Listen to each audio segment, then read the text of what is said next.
Bismillah, elhamdülillah, ve salatu ve selamu ala Resulillah, amma ba'du. Assalamu alaikum ve rahmetullahi ve berekatuh. Ez qardaşlar, anlavatqınыңlar Muhammed ibn Süleyman Maghribi'nin Cem'ul Fevaid min Cami'il Usul ve Mecmu'uz Zavaid namlı kitabının 7. tomi.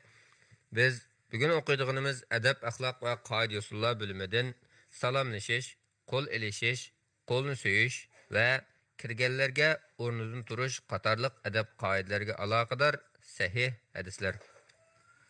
Tirmizi'nin Hasan ve sahih rivayetinde Abu Hurayra radhiyallahu anhu'dan rivayet kılındı ki Peygamber sallallahu aleyhi ve sellem mundaq degan: Birer sorunga kirsanglar salam beringlar. Olturishni xohlasanglar o'ltiringlar.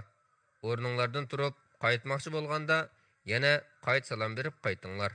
Chunki qaytganda berilgan salam savob jihatdan, kelganda berilgan salomdan qilishmaydi.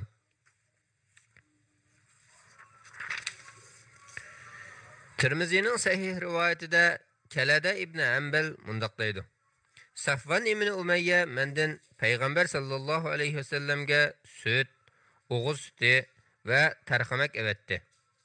Peygamber aleyhisselam jilg'ining ustun tarafida edi. Men yetib berib, salam qilmay, ijozatni so'ramayla yana kirgan edim. Peygamber aleyhisselam menga qaytib chiqib, "Assalomu alaykum, kirsam bo'lamdi?" deb qaytib kirgan dedi.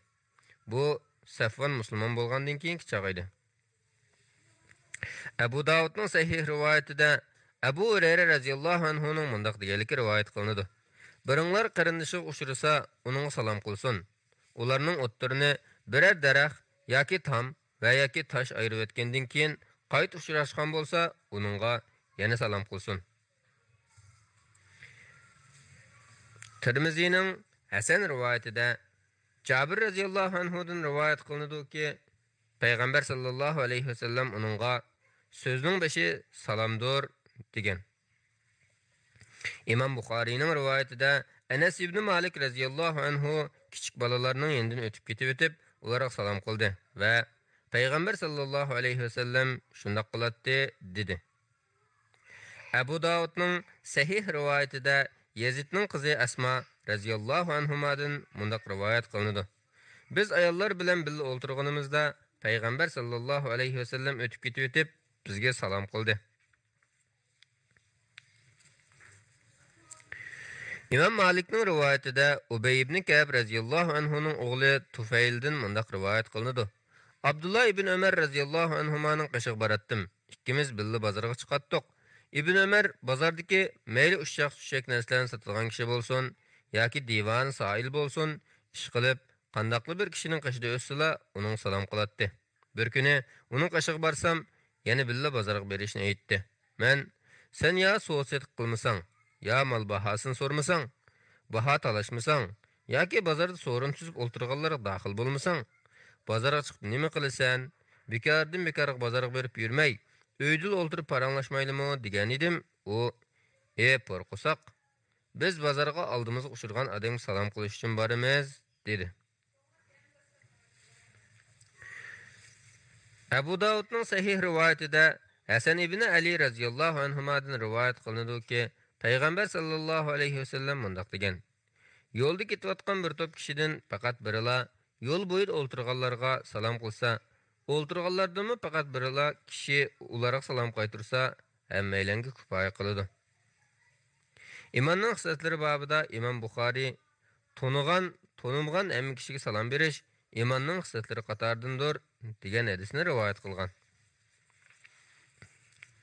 Abu Davudning sahih rivoyatida Abu Umama radhiyallohu anhu'dan rivoyat qilinadi-ki, Payg'ambar sallallohu alayhi vasallam mundaq degan: Kishilardan Alloh taolaning rahmatiga eng yaqin bo'lgani kishilarga burun salom qilganidir.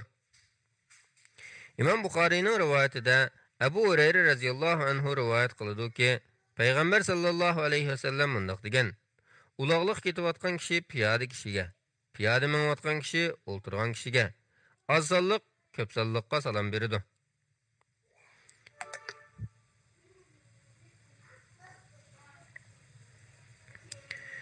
Tirmizining sahih rivoyatida kichiklar cho'nglarga salom qiladi deb kelgan. Tirmizining sahih rivoyatida Fazala ibn Ubayd radhiyallohu anhudan rivoyat qilinadi ki, payg'ambar sallallohu alayhi vasallam mundaq degan: Otliq kishi piyoda kishiga, piyod ketayotgan kishi turgan kishiga, oz sonliq, ko'p sonliqqa salom qiladi. İmam Buxoriyning rivoyatida Abu Hurayra radhiyallohu anhudan rivoyat qilinadi ki, payg'ambar sallallohu alayhi vasallam mundaq degan: Alloh taolo Adam alayhissalomning bo'yni 60 gaz uzunlikda yaratdi. Ondan onunğa berib, şu periştlerge salam bergen ve ularning salomınğa nima deb javob berishga quloq solgin. Bu sen ve sening avlodlaring qo'llanadigan salomdir, dedi. Adam alayhissalom periştlerge "Assalomu alaykum" deb salam bergan edi. Periştler Adam alayhissalomga "Assalomu alayka ve rahmetullohi" deb o'shqi bilan javob qaytardi. Jannatga kiradigan kishilarning hammasi jannatga Adam alayhissalomning shaklida bo'lib kirdi. Adam alayhissalomning vaqtidan tartib ta hozirga qadar odamlar husn chiroy va qaddi qomat jihatdan chekinib kelyotdi. İmam Malikning rivoyatida Abdullah ibn Abbas radhiyallohu anhudan rivoyat qilinadi ki, Yamanlik bir kishi uning qishig'iga kirib, "Assalomu alaykum va rahmatullohi va barakatuh" deb yana bir narsani qetib salom qildi. Ibn Abbas bu chaqlarda Ibn Abbasning ko'zi a'ma bo'lib qolgan edi. Atrofdagilardan "Bu kim bo'ladi?" deb so'radi. Atrofdagilar "Bu aloqa sendan dars olishga keladigan Yamanlik kishi" deb uni tunishtirgan edi. Ibn Abbas uningga "Salom degan va barakatuh bilan tugaydi. Undan ortiq qilib olma" dedi. İmam Malikning rivoyatida Yahya ibn Saiddan mundaq rivoyat qilinadi. Bir kishi Abdullah ibn Umar radhiyallohu anhumaga "Assalomu alayka va rahmatullohi va barakatuhu vel g'adiyat va raihat" atiyanlik va kashlik barakat va rahmat deb salom qilgan edi. Ibn Umar radhiyallohu anhuma uningga "Sana shuningdan ming bo'lsin" dedi. Ibn Umar u odamning salom qilish usulini shar'iy salomdan ortiq qilib olganlik uchun yomon ko'rgandek qiladi. Abu Davudning sahih rivoyatida İmran ibn Hüseyin radhiyallohu anhudan mundaq rivoyat qilinadi. Bir kishi payg'ambar sallallohu alayhi vasallamga "Assalomu alaykum" deb salom qilib edi. Payg'ambar alayhissalom uning salom qaytardi. U kishi kelib o'ltirdi. Payg'ambar alayhissalom "On savob" dedi. Ondan yana bir kishi kelib "Assalomu alaykum va rahmatulloh" deb salom qilib edi. Payg'ambar alayhissalom uningga salom qaytardi. U kishimi kelib o'ltirgan edi. Payg'ambar alayhissalom 20 savob dedi. Ondan yana bir kishi kelib "Assalomu alaykum va rahmatullohi va barakatuh" deb salom qilib edi. Payg'ambar alayhissalom uningga salom qaytardi. U kishimi kelib o'ltirgandan keyin payg'ambar alayhissalom 30 savob dedi. Abu Davudning Hasan rivoyatida G'olibdan mundaq rivoyat qilinadi. Biz Hasan Basriyning darvozasi oldida o'tiratdik. Bir kishi kelib mundaq dedi. Dadam menga buvamning mundaq deganligini so'zlab bergan edi. Dadam meni payg'ambar sallallohu alayhi vasallamga avatdi va Rasulullohga mendan salom aytqin dedi. Men payg'ambar alayhissalomning huzuriga berib, dadam sana salom aytdi desam, payg'ambar alayhissalom "Alaykassalom va ala abik" sana va dadangam salom bo'lsin dedi.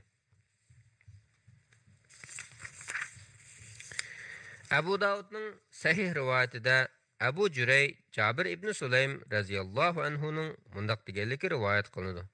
Medinaga borgan edim, u yerda mundaq bir kishini ko'rdimki, hamma odam uning ra'yi bo'yicha ish qiladi. Nima desa, shuni qiladi. Men "Bu kim?" deb so'rasam, "U Allohning rasuli bo'ladi" deydi. Buni anglab payg'ambar alayhissalomga "Ey Rasululloh, alayhissalom" deb salom qildim. Payg'ambar alayhissalom "Alayhissalom" demagin, chunki bu o'liklarning salomi. Shunga "Assalomu alayka" degin dedi. Men "Sen Allohning rasuli bo'lamsan" deb so'ragan edim. Payg'ambar alayhissalom "Shundoq, men Allohning rasuli bo'lamanki, u Alloh sana kasal tekkanda duo qilsang, seni kasaldan xalos qiladi. Qurg'oqchilikqa duchor bo'lganda duo qilsang, ziroatini o'stirib beradi. Ko'l bayovallarda tugangni yuttirib qo'yganda duo qilsang, tugangni oldinga keltirib berdi. Men mana mushundaq qudratlik Allohning rasuliman dedi. Men ey Rasululloh, menga nasihat qilgin dedim. Payg'ambar alayhissalom hech kimni tillamag'in. Ya'ni men shuningdan keyin mayli o'r yoki qo'l, hatto tuga yoki qo'ynimi tillab boqmadim. Kichikgina yaxshilikni tuvan chaqlama. Qarindishing bilan ochiq chiroy so'zlashgin. Bumu yaxshi ishdan hisoblanadi. İştiningning uzunligi pachiqingning yarimoqchi bo'lsin. Buni qisqa ko'rsang, u oshqingacha bo'lsin. Hargizmi yerga so'rilib qolgandek uzun bo'lmasin. Chunki bu takabburlik bo'lib, Alloh takabburlikni yaxshi ko'rmaydi. Bir odam aybini tilga olib tillasimi, sen uning aybini tilga olib tillamag'in. Chunki uning til haqoratining vaboli o'ziga bo'ladi. İmam Malik'nin rivayetinde Enes ibn Malik radıyallahu anhu'dan mundaq rivayet qılındı. Bir kişi Ömer ibn Hattab radıyallahu anhu'ga salam qılgan idi. Ömer onunğa salam qaytırgandan keyin "Qandaq ahvaling?" deb so'radi. O kishi "Alloh shukri" dedi. Ömer "Sening mushundaq deyishingni anglaydigan edim" dedi.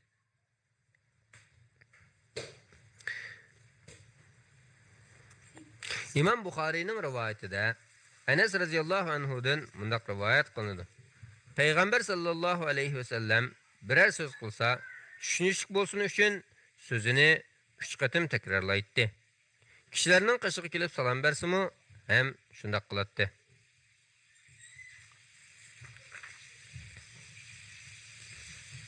Tirmizining Hasan rivayetida Enes ibn Malik radıyallahu anhu rivayet qiladi-ki, bir kishi "Ey Rasululloh, qarindishimiz yoki do'stimiz bilan uchrashganimizda uningga egilsak bo'lamdi" deb so'ragan edi. Payg'ambar alayhissalom "Yo'q" dedi. U kishi "Undaqda quchoqlab so'yisi bo'lamdi" deb so'ragan edi. Payg'ambar alayhissalom yana "Yo'q" dedi. U kishi "Undaqda qo'l olishib ko'rsa bo'lamdi" deb so'ragan edi. Payg'ambar alayhissalom "A bo'ladi" dedi. Tirmizining Hasan rivoyatida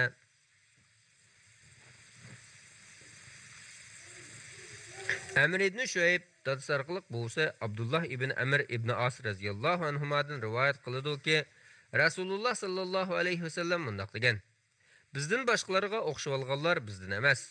Yahudi nasaralarga o'xshab olmanglar. Yahudilarning salom berishi barmoqda ishorat qilish bilan, xristianlarning salomi alqanda ishorat qilish bilan bo'ladi."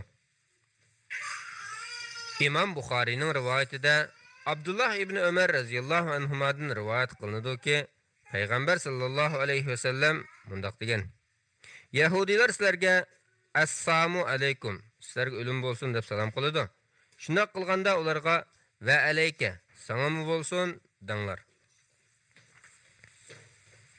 İmam Buxariyning rivoyatida Aisha radhiyallohu anhadan mundaq rivoyat qilinadi.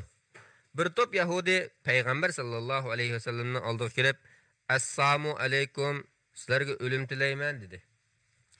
Men uni tushunib, "Sizlarga o'lim bilan la'nat bo'lsin" dedim. Payg'ambar alayhissalom: "Ey Aisha, o'zingni besib olgin. Alloh taolo har qanday ishda sipoyi bo'lishni yoqtiradi" dedi. Men: "Ey Rasululloh, ularning nima deganligini anglamadingmi?" desam, Payg'ambar alayhissalom: "Angladim. Shunga sizlarga shuni tilayman dedim-ku" dedi. Muslimdagi yana bir rivoyatda alaykum degan va harfini demagan deb kelgan. Muslimdagi yana bir rivoyatda sizlarga o'lim va taftani bo'lsin deb kelgan. İmam Muslimning rivoyatida Jabir ibn Abdullah radhiyallohu anhuma yuqorqidek rivoyat qilgan bo'lib, uning rivoyatida mundaq kelgan: Aisha radhiyallohu anha g'azablanib, ularning nima deganligini anglamadingmi degan edi. Payg'ambar alayhissalom: "Angladim. Anglag'achqa ularga javob qaytardim. Biz ularni qarg'isak ijobat bo'ladi, ammo ular bizni qarg'isa ijobat bo'lmaydi" dedi. İmam Muslimning rivoyatida Abu Hurayra radhiyallohu anhudan rivoyat qilinadi-ki, Payg'ambar sallallohu alayhi vasallam mundaq degan: "Yahudi nasaralarga oldin salom qilmanglar. Ulardan birarsini yo'l uchirtib qolsanglar, uni yo'lning chetiga qistab mininglar." İmam Buxariyning rivoyatida Urva ibn Zubayr'dan mundaq rivoyat qilinadi. Payg'ambar sallallohu alayhi vasallam Badr voqeasidan ilgari Fadakda ishlangan adyal bilan jabdulgan bir eshakka minib, keyniga Usamani mingashtirib, Bani Haris ibn Hazrat jamoatidagi Said ibn Ubadani yo'qlashga mangdi. Yo'lda ketib o'tib, Abdullah ibn Ubay ibn Salul qatorliqlar o'ltirgan bir so'rinda o'tib qoldi.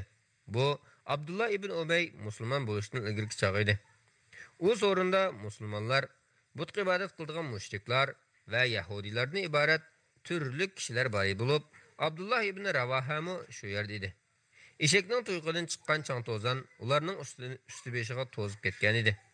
Abdullah ibn Ubay chapini bilan burnini itib, bizga to'p to'zitmanglar dedi. Payg'ambar sallallohu alayhi vasallam eshikni to'xtatib ularga salom qildi. Ondan ulg'udan tushib, ularni Allohga da'vat qilib, Qur'on o'qib berdi. Abdullah ibn Ubay ibn Salul: "Ey odam, agar aytganlaring rost bo'lsa, sening so'zingdan chiroyli so'z yo'q. Bundaq so'zlaringni so'rovlarimiz akilib bizga azor yetkazmay, uyingda o'ltirib oldinga kelganlarga hikoya qilib bergan" dedi. Abdullah ibn Ravaha: "Yo'q ey Rasululloh, so'rovlarimizga kelib bizni hidoyat da'vat qilgan. Biz buni yoqtiramiz" dedi. Shuning bilan musulmonlar, mushriklar va yahudiylar o'zaro tillashib ketdi. Hatto urushib ketgil tas qoldi. Payg'ambar alayhissalom ularni ming tasib pastga uçurdi. Ondan ulg'ug'i minib Said ibn Ubadaning yoniga kirdi-da uningga: "Ey Said, Abu Hubab, Abdullah ibn Ubayning aytganlarini anglamadingmi? O mundaq dedi Said ibn Ubada: "Ey Rasululloh, uni afu qilgin. Sana kitap tushirgan zatning nomi bilan qasamki, Allah sana tushirgan haqni hukmron qildi. Bu shahar xalqi Abdullah ibn Ubayga toj qo'ydirib, uni o'zlarining podshohi qilmoqchi bo'lib turibdi. Allah Taala sana ato qilgan haq bilan uning podshoh bo'lishini to'sib qo'ydi. Shu ish sababidan Abu Hubab undaq qiliqlarni qilib yurdi" dedi. Buni anglagan payg'ambar sallallohu alayhi vasallam uni kechirib etdi. Payg'ambar alayhissalom va sahobalar urush qilishga ijozat qilinishdan ilgari Allah ularni buyurgan bo'yicha mushriklar bilan ahli kitoblarni afu qilib o'tib, qilgan azorlariga sabr qilatdi. Allah azza va jalla: "Sizlardan ilgari kitob berilganlar, ya'ni yahudiylar va nasaralardan, mushriklardan cho'qim nurg'un yomon so'z anglaysizlar. Agar yuqorqi ahvollar yuz berganda sabr qilsanglar, so'zinglar va harakatinglarda Allohdan qo'rqsanglar, undaqda bu haqiqatan iroda bilan qilinish tegishli ishlardandir. Ahli kitob ichidagi nurg'un kishilar o'zlariga haqiqat, ya'ni dininglarning haqligi oshkora bo'lgandan keyin hasad qilish yuzidan sizlarni iymoninglardan qaytirib kafir qilishni arzu qiladi. Allohning amri kelganga qadar, ya'ni Allah sizlarga ular bilan urush qilishga ruxsat qilguncha ularni afu qilinglar va kechiringlar. Allah haqiqatan har narsaga qodirdir" degan oyatlarni nozil qildi. Taki Allah mushriklar bilan urush qilishga ijozat qilgan qadar payg'ambar sallallohu alayhi vasallam Allah buyurgan bo'yicha ularni kechirib o'tdi. Payg'ambar alayhissalom Badrda g'azot qilib, kuffarlarning katta boshlarini o'ltirgandan keyin Ibn Ubay, Ibn Salul va uning bilan birga bo'lgan mushrik va butparastlar Muhammad sallallohu alayhi vasallamning hukmidan bo'lganligi oydinlashdi, deyishdi va musulmon bo'lib payg'ambar alayhissalomga bay'at qildi.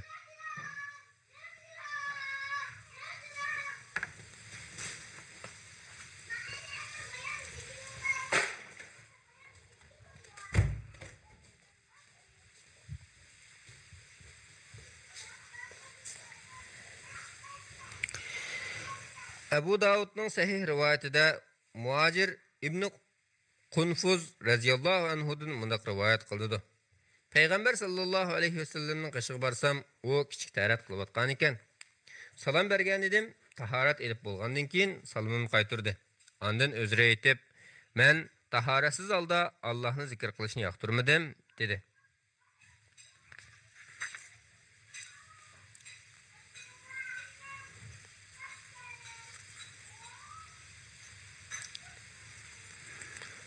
Abu Davudning sahih rivoyatida Anas ibn Malik radhiyallohu anhudan rivoyat qilinadi-ki, payg'ambar sallallohu alayhi vasallam Yaman ahli kelganda mundaq degan: "Sizlarga Yaman ahli keldi. Ular qo'l elishib ko'rishni eng dastlab paydo qilgan kishilardir.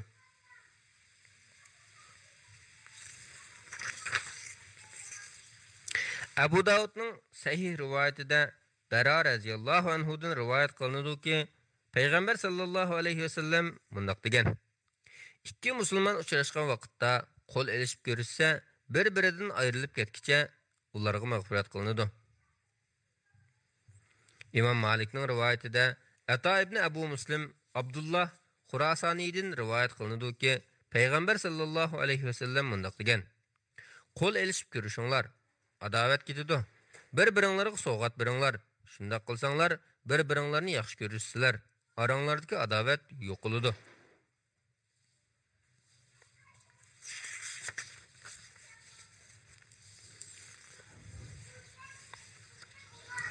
Tirmizining sahih rivoyatida Anas radhiyallohu anhudan mundaq rivoyat qilinadi.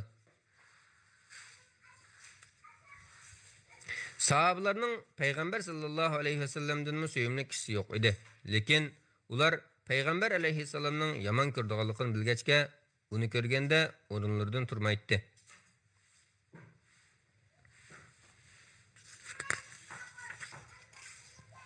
Abu Davudning sahih rivoyatida Abu Mijlazdan mundaq rivoyat qilinadi. Muaviya radhiyallohu anhu Abdullah ibn Zubayr bilan Ibn Amir radhiyallohu anhularning oldiga chiqqanda Ibn Amir o'rnidan turdi, lekin Zubayr o'rnidan turmay o'ltiraverdi. Muaviya ibn Amirga "O'ltir, chunki men payg'ambar sallallohu alayhi vasallamning kimki kishilarning o'rnidan turib hurmat qilishni arzulasa, do'zaxdan o'rin olsin" deganligini anglaganman dedi. Shuning bilan salomlashish, qo'l elishish, qo'lni so'yish va kirganlarga o'rnidan turish qatorliq adab qoidalariga aloqador sahih hadislarni o'qigan bo'ldik. Alloh hammalarga foydali ilm ato qilsin. Assalomu alaykum va rahmatullohi va barakatuh. Bismillah, alhamdulillah, vassalatu vassalamu ala rasulillah, amma ba'd. Assalomu alaykum va rahmatullohi va barakatuh. Qardoshlar, anglayotganinglar Muhammad ibn Sulayman Mag'ribining Jam'ul Fawaid min Jami'il Usul va Majma'uz Zawaid nomli kitobining 7-tomi. Biz adab, axloq va qoidalar bilimini o'qiyotgan. Bugun o'qiydiganimiz kirishga ijozat so'rash. Abu Davudning sahih rivoyatida Rabi'i radhiyallohu anhudan mundaq rivoyat qilinadi. Bani Amir qabilasidan bir kishi payg'ambar sallallohu alayhi vasallamdan kirishga ijozat so'rab, kirsam bo'lamdi degan edi.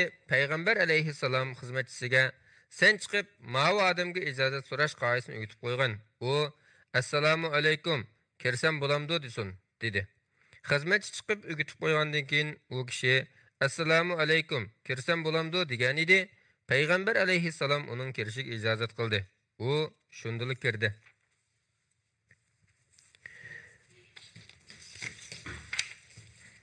İmam Buxoriyning rivoyatida Abu Said Xudri radhiyallohu anhudan mundaq rivoyat qilinadi. Men ansariylar bilan bir so'rinda o'ltiratdim. Abu Musa aloqazoda bo'lgani so'ringa kelib, Umarning yoniga kirish uchun 3 qatim ijozat so'ragan bo'lsam-mo, menga ijozat berilmagan edi. Qaytib ketdim. Keyin Umar, "Sen bizning yanimizga nima kirmaysan?" deb so'radi. Men sening yaningga kirishga 3 qatim ijozat so'ragan edim, menga ijozat berilmadi. Shunga qaytib ketdim. Chunki payg'ambar sallallohu alayhi vasallam 3 qatim ijozat so'ranglar, 3-chi qatimdimi ijozat berilmasa qaytib ketinglar degan edi dedim. Umar, Allohning nomi bilan qasamki, sen payg'ambar alayhissalomdan anglagan bu so'zga isbot keltirmasang bo'lmaydi deb turib oldi. Aranglarda payg'ambar alayhissalomdan u hadisni anglagan biri bormi deb so'radi. Ubay ibn Ka'b, Allohning nomi bilan qasamki, bu so'rinliklarning yeshi eng kichkimi berib bu so'z isbot bo'la oladi. Ey Abu Said, o'rningdan turg'in dedi. Men yoshda so'rinliklarning eng kichki edim. Shunga Abu Musa bilan birga berib payg'ambar alayhissalomning shundoq deganligini Umarga so'zlab berdim. İmam Muslimning rivoyatida Ubayd ibn Umayrdan mundaq rivoyat qilinadi. Abu Musa radhiyallohu anhu Umar ibn Xattobning yoniga kirish uchun 3 qatim ijozat so'radi. Lekin Hazrat Umar bir ish bilan mashg'ul bo'lgachqa Abu Musaga ijozat berilmadi. Shunga Abu Musa qaytib ketdi. Umar ishini tugatib, Abdullah ibn Qays, ya'ni Abu Musaning ovozini olganini qilgan edim, uning ruxsat beringlar dedi.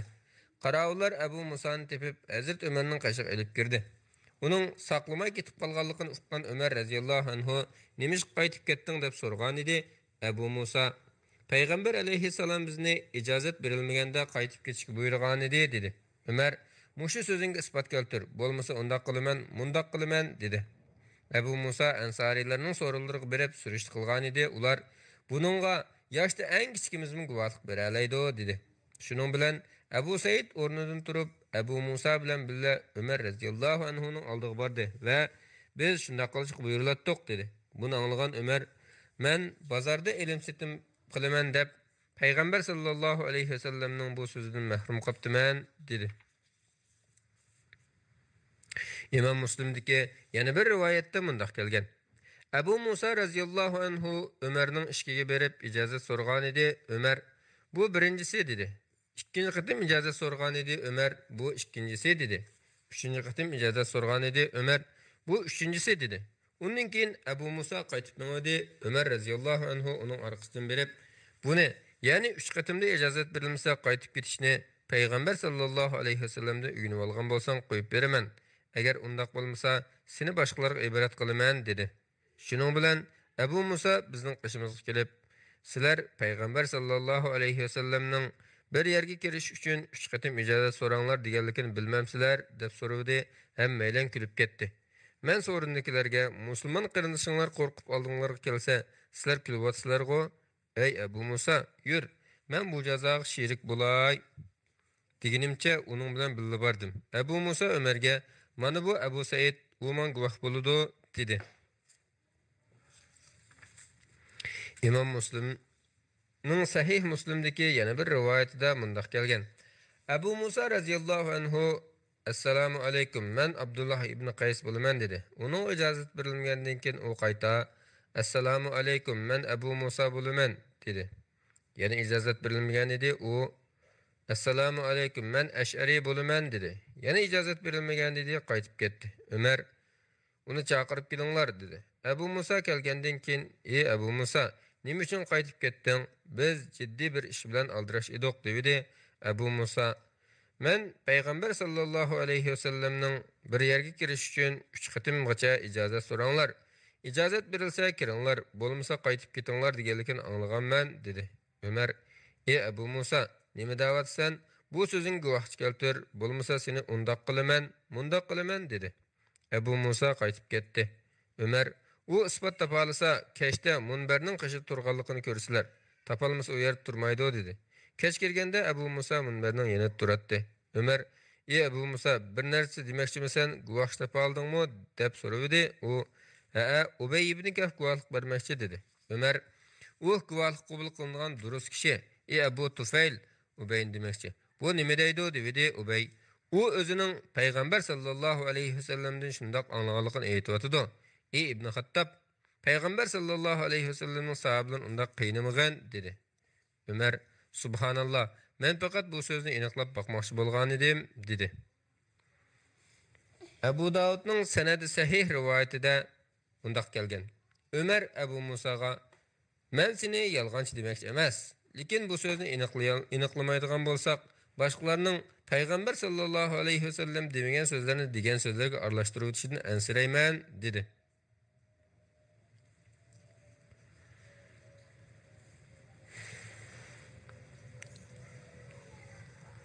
Abu Davudning sahih rivoyatida Avf ibn Malik Ashja'i radhiyallohu anhudan mundaq rivoyat qilinadi. Tabuk qasdida Payg'ambar sallallohu alayhi vasallamning yoniga bordim. U ko'ndan tikilgan bir chidir ekan. Men salom bergan edim, u salomimni ilik elib kirgan dedi.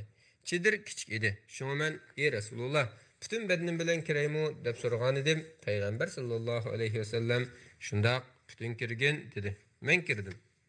Osman ibn Abu Atikadan mundaq rivoyat qilinadi. Chidir bek kichik bo'lganligi uchun Avf ibn Malik butun kiramdiman deb so'ragan. Abu Davudning sahih rivoyatida Abdullah ibn Busr radhiyallohu anhudan mundaq rivoyat qilinadi. Payg'ambar sallallohu alayhi vasallam birining ishkiga kelib ijozat so'ramoqchi bo'lganida yuzini ishik taraf qilmay, o'ng yoki so'l tarafda turib, "Assalomu alaykum, assalomu alaykum" deydi. Chunki u chaqlarda ishiklarning chimildiqi yo'q edi. Abu Davudning sahih rivoyatida Uzayl radhiyallohu anhudan mundaq rivoyat qilinadi. Bir odam Osmonning rivoyatida Said ismli biri kelib payg'ambar sallallohu alayhi vasallamning eshik oldida turgan edi. Osmonning rivoyatida ikki yuzini qilib deb kelgan. Payg'ambar alayhissalom uningga ya ma'u tarafda yoki a'u taraf turg'in ijozat so'rashdan maqsad uy ichiga ruxsatsiz qaramaslik uchun dedi. Abu Davudning sahih rivoyatida Abu Hurayra radhiyallohu anhudan rivoyat qilinadiki, payg'ambar sallallohu alayhi vasallam mundaq degan: "Biraylan tomoq chaqirilganda, chaqirishga avatilgan odam bilan birga kelsa, ijozatsiz kirsa bo'laveradi." Abu Davudning sahih rivoyatida Abu Hurayra radhiyallohu anhudan rivoyat qilinadiki, payg'ambar sallallohu alayhi vasallam mundaq degan: "Bir kishini taklif qilib odam avatganligi uning ruxsatsiz kirishiga ijozat berganligidir."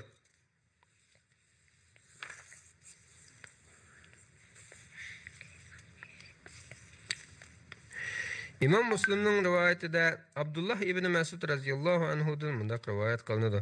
Payg'ambar sallallohu alayhi vasallam menga chimildiqning ichilishi yoki mening pichirlagan ovozim sana berilgan ijozatdir. Bu chaqda men seni to'simsamla kirsang bo'laveradi. İmam Buxoriyning rivoyatida Jabir radhiyallohu anhudan mundaq rivoyat qilinadi. Men dadamning gardindagi qarz to'g'riliq payg'ambar sallallohu alayhi vasallamning yoniga kelib ishni qaqdim. Payg'ambar alayhissalom kim bo'lasan deb so'ragan edi. Men dedim. Payg'ambar alayhissalom bu so'zimdan xafa bo'lgandek, men dedi. İmam Buxoriyning rivoyatida Anas ibn Malik radhiyallohu anhudan mundaq rivoyat qilinadi. Bir odam payg'ambar sallallohu alayhi vasallamning hujurlaridan biriga o'g'irlik chiqargan edi. Payg'ambar alayhissalom tuyib qilib qo'liga yo o'qini oldida o'rnidan turdi. Payg'ambar alayhissalomning tuydirmay berib, o'qni uning sanjmoqchi bo'lgan shu holda ilmi ko'z oldida turibdi. Nasaiyning sanadi sahih rivoyatida Anas ibn Malik radhiyallohu anhudan mundaq rivoyat qilinadi. Bir Arabiy payg'ambar sallallohu alayhi vasallamning ishkining oldiga kelib, ishkining yo'qqidan ma'rashga boshlagan edi. Payg'ambar alayhissalom uni tuyib qilib, qo'liga temir yoki tayoq parchasi oldida uning ko'zini qo'yib o'tmoqchi bo'lib, ishik taraf astag'ini yaqinlashdi.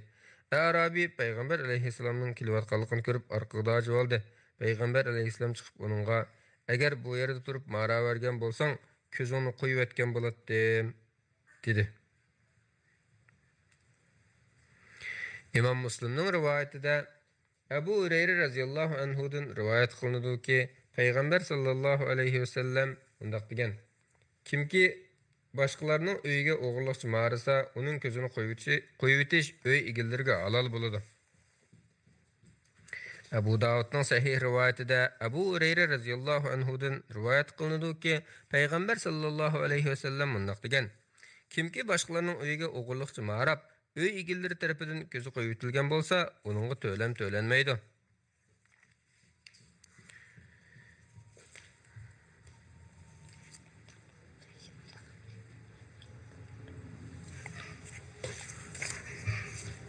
Shuning bilan kelishga ijozat so'rashga aloqador sahih hadislarni o'qib bo'ldik. Alloh hammalarga foydali ilm ato qilsin. Assalomu alaykum va rahmatullohi va barakatuh. Bismillah, alhamdulillah va salatu va salamu ala rasulillah amma ba'd. Assalomu alaykum va rahmatullohi va barakatuh. Aziz qarindoshlar, anglayotganinglar Muhammad ibn Sulaymon Mag'ribiyning Jam'ul Fawaid min Jami'il Usul va Majmu'uz Zawaid nomli kitobining 7-tomi.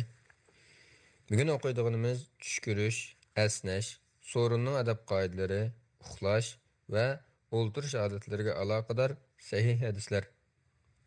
İmam Buxoriyning rivoyatida Anas ibn Malik radhiyallohu anhudan mundaq rivoyat qilinadi. İki kishi payg'ambar sallallohu alayhi vasallamning yanida tush ko'rgan edi.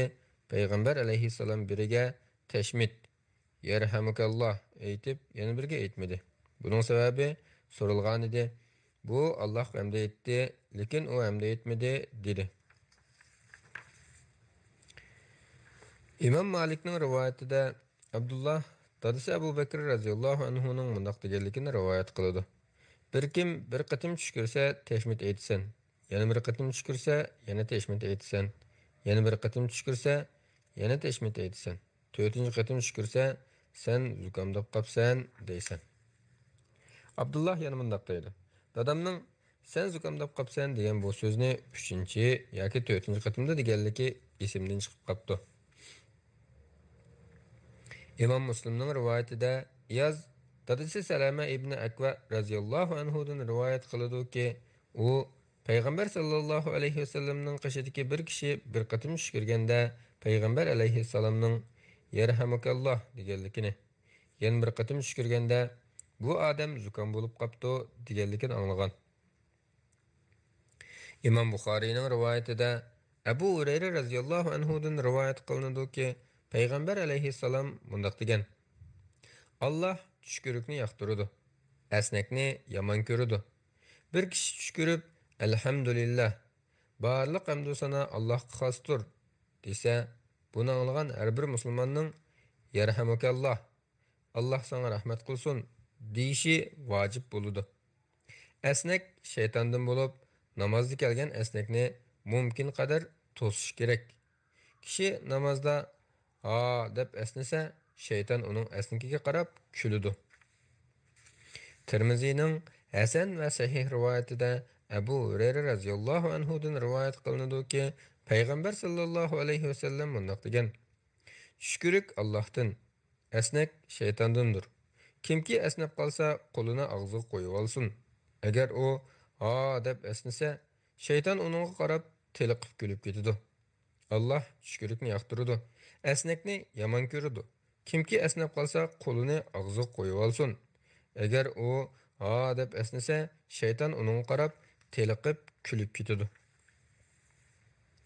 Abu Davudning Sahih rivoyatida Abu Said Xudri radhiyallohu anhudan rivoyat qilinadi-ki, Payg'ambar sallallohu alayhi vasallam mundaq degan: Kimki asnab qolsa, og'zini qo'li bilan etib olsin. Bo'lmasa, ig'ziga shayton kirib oladi. Tirmiziyning Hasan va Sahih rivoyatida Abu Hurayra radhiyallohu anhu rivoyat qiladi-ki, Payg'ambar sallallohu alayhi vasallam tushkirib qolganida yuzini qo'li yoki kiyim bilan to'sib oladi va ovozini past chiqaradi. Tirmiziyning Sahih rivoyatida Abu Musa radhiyallohu anhudan mundaq rivoyat qilinadi. Yahudiylar Payg'ambar sallallohu alayhi vasallamning huzurida qasdan tushkurishib, Rasulullohning o'zlariga "Yarhamukalloh, Alloh sizlarga rahmat qilsin" deyishini arzu qilishadi. Lekin Payg'ambar alayhissalom ularga "Alloh sizlarni hidoyat qilsin, dilinglarni o'ngishsin" deydi. Yahdikumulloh va yuslih balakum.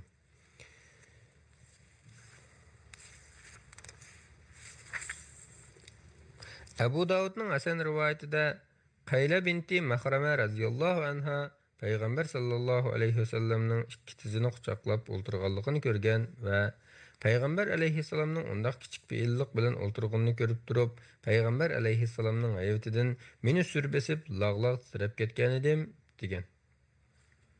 Abu Davudning Sahih rivoyatida Sharid ibn Suvayd radhiyallohu anhu mundaq deydi: Men sol qo'limga tayanib yenimcha o'ltiratdim. Payg'ambar sallallohu alayhi vasallam yenimdan o'tib ketib, g'azabga yo'liqqanlardek o'ltiribsan-go dedi. Abu Davudning Sahih rivoyatida Abu Said Xudri radhiyallohu anhudan rivoyat qilinadi-ki, Payg'ambar sallallohu alayhi vasallam o'ltirsa, tizini qo'li bilan quchoqlab o'ltiratdi. Abu Davudning Sahih rivoyatida Anas radhiyallohu anhudan rivoyat qilinadi-ki, Payg'ambar sallallohu alayhi vasallam mundaq degan: So'rindagi yaxshi suhbatdosh xuddi mushga ambar sotquchi o'xshaydi. Bu hadis Qur'onning fazilatlari degan bo'limda tafsili bayon qilingan edi. İmam Buxoriyning rivoyatida Abu Said Xudri radhiyallohu anhudan mundaq rivoyat qilinadi: Payg'ambar sallallohu alayhi vasallam ko'chalarda o'ltirishdan saqlaninglar degan edi. Kishilar ko'chalarda o'ltirishdan voz kechalmagudekmiz, chunki ko'chalar bizning o'ltirib parang solishadigan joyimiz deyishdi. Payg'ambar alayhissalom ularga undaqda ko'chaning haqqini ado qilib o'ltiringlar dedi. Ular ko'chaning haqqi nima deb so'ragan edi. Payg'ambar alayhissalom ko'chaning haqqi haromdan ko'zni yig'ish, kishilarga azor yetkazmaslik, salom berganlarning salomini ilik elish, kishilarga amri ma'ruf nahiy munkar qilishdir dedi. Abu Davudning sahih rivoyatida Umar ibn Xattob radhiyallohu anhudan rivoyat qilinadiki, payg'ambar sallallohu alayhi vasallam yuqori hadisning davomida yana qiyin ahvolda qolgan kishiga yordam bersizlar, ezib qolganlarga yo'l ko'rsatib qo'ysizlar degan. Imom Muslimning rivoyatida Abu Talhadan mundaq rivoyat qilinadi. Biz uyning oldida o'ltirib paranglashib o'tatdik. Payg'ambar sallallohu alayhi vasallam eshik oldimizdan o'tib ketib o'tib, "Nima uchun ko'chalarda o'ltirsizlar, ko'chalarda o'ltirmanglar" dedi. Biz gunoh ish qilmay o'zaro paranglashib o'ltirdik desak, payg'ambar alayhissalom, "Agar bu yerlarda bek o'ltirg'inglar kelsa, uning haqqini ado qilib o'ltiringlar. Ya'ni nomehramlarga qaramanglar. Salomni ilib kelib, yaxshi so'zlarni qilib o'ltiringlar" dedi. İmam Malik'nin rivayetinde Abdullah ibn Dinar'dan mundaq rivayet kılındı. Abdullah ibn Ömer radıyallahu anhuma ikkimiz Halid ibn Uqba'nın bazar içideki uyga vardık. İşik aldı tursak bir adam kelip Abdullah ibn Ömer bilen ayrım paranlaşmakçı boldu. O yerde üçümüzden başka adam yok idi. Abdullah ibn Ömer yana bir adam çağırdı. 4 kişi bulduk. İbn Ömer çağırıp kelgan adam bilen bana "Sel nirraq turib turinglar, chunki men Peygamber sallallahu aleyhi ve sellem'nin ikki kishi bir kishini ayırıp koyup kusuldashmasin deganligini anglagan edim" dedi. Buxariyning rivoyatida Ibn Ömer radhiyallohu anhudan rivoyat qilinadiki, Peygamber sallallahu aleyhi ve sellem mundaq degan: "O'zinglar bir yerga o'ltirish uchun shu yerda o'ltirgan boshqa birini turg'izib o'tmanglar. Lekin so'ringa bir odam kelsa, so'rini kengaytib, o'rin chiqarib bersanglar bo'ladi." İmam Müslim'nin rivayetinde Ebu Hureyre radıyallahu anhu rivayet kılıdı ki Peygamber sallallahu aleyhi ve sellem mundaq degan: "Biri o'ltirgan yerdan turib, yana shu yerga qaytib kelsa, u shu yerda o'ltirishga boshqalardan aqlliroqdir." Tirmizining sahih rivoyatida Jabir ibn Samura radıyallahu anhudan mundaq rivayet qilinadi. Peygamber sallallahu aleyhi ve sellem'nin huzuriga kirganimizda, "Nerede boş o'rin bo'lsa, shu yerda o'ltiratdik." Abu Davud'ның sahih rivayetinde Abu Said Hudri radıyallahu anhu'dan rivayet kılındı ki o Peygamber sallallahu aleyhi ve sellem'nin sorularının en yaxşisi kengri kuşada azadı bulgunudur deganligini anglagan. Abu Davud'ның Hasan rivayetinde Abdullah ibn Amr ibn As radıyallahu anhu'dan rivayet kılındı ki Peygamber sallallahu aleyhi ve sellem mundaq degan: "İkki adamning o'ttiriga u ikkalarning ijozatsiz kirib o'ltirmanglar." Abu Davudning sahih rivoyatida Jabir ibn Samura radhiyallohu anhudan mundaq rivoyat qilinadi. Payg'ambar sallallohu alayhi vasallam masjidga kirib, sahobalarning chambar bo'lib o'tirganligini ko'rdida, "Nima uchun bunday chechilonga holatda o'ltirib oldinglar?" dedi. Abu Davudning sahih rivoyatida Abu Hureyre radıyallahu anhu'dan rivayet kılınadı ki Ebul Qasim sallallahu aleyhi ve sellem mundaq degan: Ebul Qasim Peygamber sallallahu aleyhi ve sellem'nin kunya ismi. Peygamber sallallahu aleyhi ve sellem mundaq degan: "Biringlar soyda, yana bir rivayatda aptapda deb kelgan. O'ltirgan bo'lsa, soy ketib, badanning yarmi soyda, yarim aptapda o'ltirib qolsa, darhol o'rnidan qo'yib ketsin." Tabaranining Al-Awsat'daki sahih sanada Hasan rivayetinde Abu Hureyre radıyallahu anhu'dan rivayet kılındı ki Peygamber sallallahu aleyhi ve sellem mundaq degan: "Her qandaq narsaning kattasi bo'ladi. So'rinning kattasi qibla tarafga qaralganidir."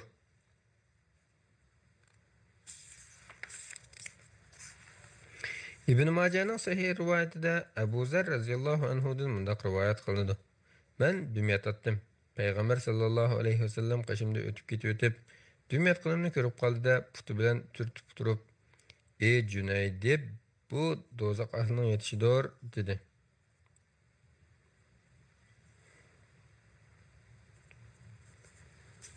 Abu Davud'ning sahih rivayetida Ali ibn Shayban radhiyallohu anhu'dan rivayet qilinadi ki, Peygamber sallallahu aleyhi ve sellem mundaq degan: "Kimki atrofi tom bilan tura olmagan o'gizni yassa ve ögüzden düşüp gidip ölüp kalsa vali özüge." İmam Buxariyning rivayetida Abbad ibn Tamim tağası Abdullah ibn Zeyd radhiyallohu anhu'dan rivayet qiladi ki U Peygamber sallallahu aleyhi ve sellem'nin mescidde putini mingashtirib, o'ngdisiga aytganligini ko'rgan ekan. Said ibn Musayyib, Ömer va Osmonlarmi shunday aytadi dedi. İmam Müslim'nin rivayetinde Cabir ibn Abdullah radhiyallahu anhuma rivayet qiladi ki, Peygamber sallallahu aleyhi ve sellem mundaq degan: "Putunlarni bir-biriga mingashtirib, o'ngdisiga yotmanglar." Tirmizining sahih rivoyatida Cabir ibn Samura radhiyallohu anhudan mundaq rivoyat qilinadi. Men Payg'ambar sallallohu alayhi vasallamning so'l biqinidagi yostiqqa yo'linib yotganligini ko'rgan edim.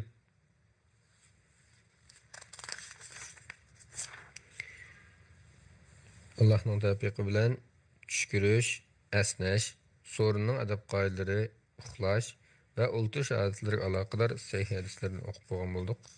Alloh hammalarga foydali ilm ato qilsin va o'rganganlarimizga amal qilgan sog'lom qilib ato qilsin. Assalomu alaykum va rahmatullohi va barakatuh. Bismillah, alhamdulillah, ve salatu ve selamu ala Resulillah, amma ba'd. Assalamu alaykum ve rahmatullahi ve barakatuh. Ezqardaşlar anlavatqanlar Muhammed ibn Süleyman Maghribi'nin Cem'ul Fevaid min Cami'il Usul ve Mecmu'uz Zevaid namlı kitabının 7. tomi. Bugün anlaydıqanlar yardımlaşış, ittifaq tuzuş, qarindosh buluş ve şafaat qilish qatorliq ishlarda musulmonlarning orasidagi hamkorlik. İmam Buxoriyning rivoyatida Enes radhiyallohu anhudan mundaq rivoyat qilinadi. Payg'ambar sallallohu alayhi va sallam qarindishing mayli zalim yoki mazlum bo'lsin, uningga yordam bergin dedi. Bir kishi: "Ey Rasululloh, mazlumga yordam berarman, ammo zalimga qanday yordam beraman?" deb so'ragan edi. Payg'ambar alayhissalom: "Uni zulm qilishdan to'sib olganing uning qilgan yordamingdir" dedi. Tirmizining sahih rivoyatida Abu Darda radhiyallohu anhu rivoyat qiladi-ki, Payg'ambar sallallohu alayhi va sallam mundaq degan: "Kimki musulmon qarindishining izzat nomusini qo'g'disa, Alloh qiyomat kunida uning yuzidan do'zax o'tini qaytarib o'tadi." İmam Müslimning rivoyatida Jubayr ibn Mut'im radhiyallohu anhudan rivoyat qilinadi-ki, Payg'ambar sallallohu alayhi va sallam mundaq degan: İslamda cahiliyet davridagidek batılga ahdilishish yo'q. Ammo cahiliyet davrida yaxshilikqa qilingan ahdidan bo'lsa, islom uni texmi kuchaytirdi. İmam Buxoriyning rivoyatida Asimdan mundaq rivoyat qilinadi. Men Enes'tin sen Payg'ambar alayhissalomning islomda ahdilishik bo'lmaydi deganligini anglaganmiding desam, Enes: Payg'ambar alayhissalom muhojirlar bilan ansorilarni mening o'ylamda ahdlashtirgan edi dedi. Abu Davud'dagi yana bir rivoyatda muhojirlar bilan ansorilarni 2 yoki 3 qatim bizning o'yilda ahdlashtirgan edi dedi. İmam Müslimning rivoyatida Anas radhiyallohu anhu rivoyat qiladi-ki, Payg'ambar sallallohu alayhi va sallam Abu Ubayda ibn Jarroh bilan Abu Talha ikkisini qarindosh qilib qo'ygan.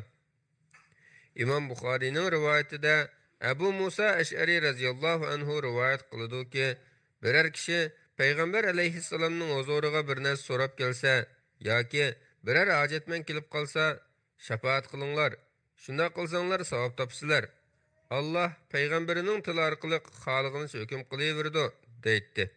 Ya'ni hojatmanning tarafini elib gap so'z qilgan kishi hojatmanning hojati ravo bo'lsin yoki bo'lmasin o'xshashla ejirga erishidi demakchi. Abu Davudning sahih rivoyatida Muaviya radhiyallohu anhu mundaq degan: "Shafaat qilinglar, shunday qilsanglar savob topsizlar. Men bir ishni qilmoqchi bo'lsam-mu, sizlarning shafaat qilib savob topishinglar uchun u ishni atay kechiktiraman. Chunki Payg'ambar sallallohu alayhi va sallam shafaat qilinglar, shunday qilsanglar savob topsizlar" degan ekan. Nasaining sahih rivoyatida Muaviya ibn Abu Sufyan radhiyallohu anhuma Payg'ambar sallallohu alayhi va sallamning bir odam bir narsa so'rab kelsa, uning hojatini ravo qilmoqchi bo'lsam-mu, sizlarning uning shafaat qilib savob topishinglar uchun uning hojatini ravo qilishni atay kechiktiraman deganligini va yana shafaat qilinglar, shunday qilsanglar savob topsizlar deganligini rivoyat qilgan. Abu Davudning sahih rivoyatida İbn Ömer radhiyallohu anhudan rivoyat qilinadiki, payg'ambar sallallohu alayhi vasallam mundaq degan: Musulmon musulmonning qarindishidir. Uningga zulm qilmaydi, halokatga tashlab etmaydi. Kimki musulmon qarindishining hojatini ravo qilsa, Alloh uning hojatini ravo qiladi. Kimki musulmon qarindishining beshiga kelgan ig'irchilikni ko'tarib etsa, Alloh qiyomat kuni uning beshiga kelgan ig'irchiliklardan birini ko'tarib o'tadi. Kimki bir musulmonning aybini yapsa, qiyomat kuni Alloh uning aybini yapadi.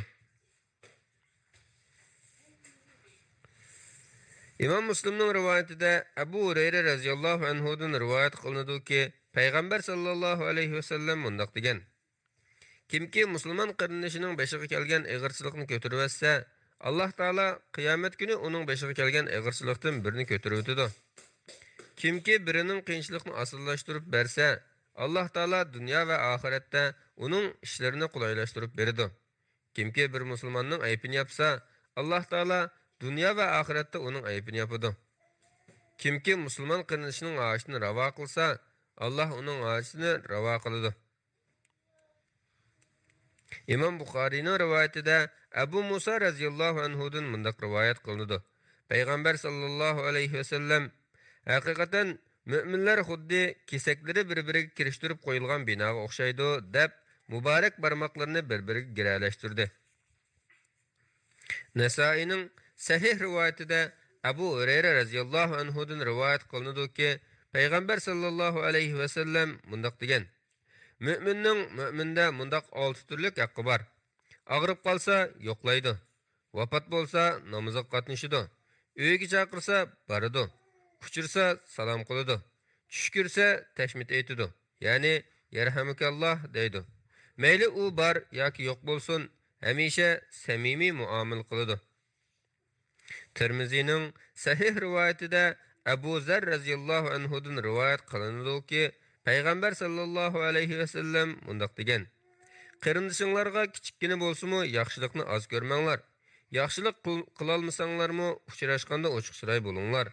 Go'sht olgan yoki qozon asqanda sho'rpisini jiqroq qilib, qo'shnilaringlarga sunib beringlar.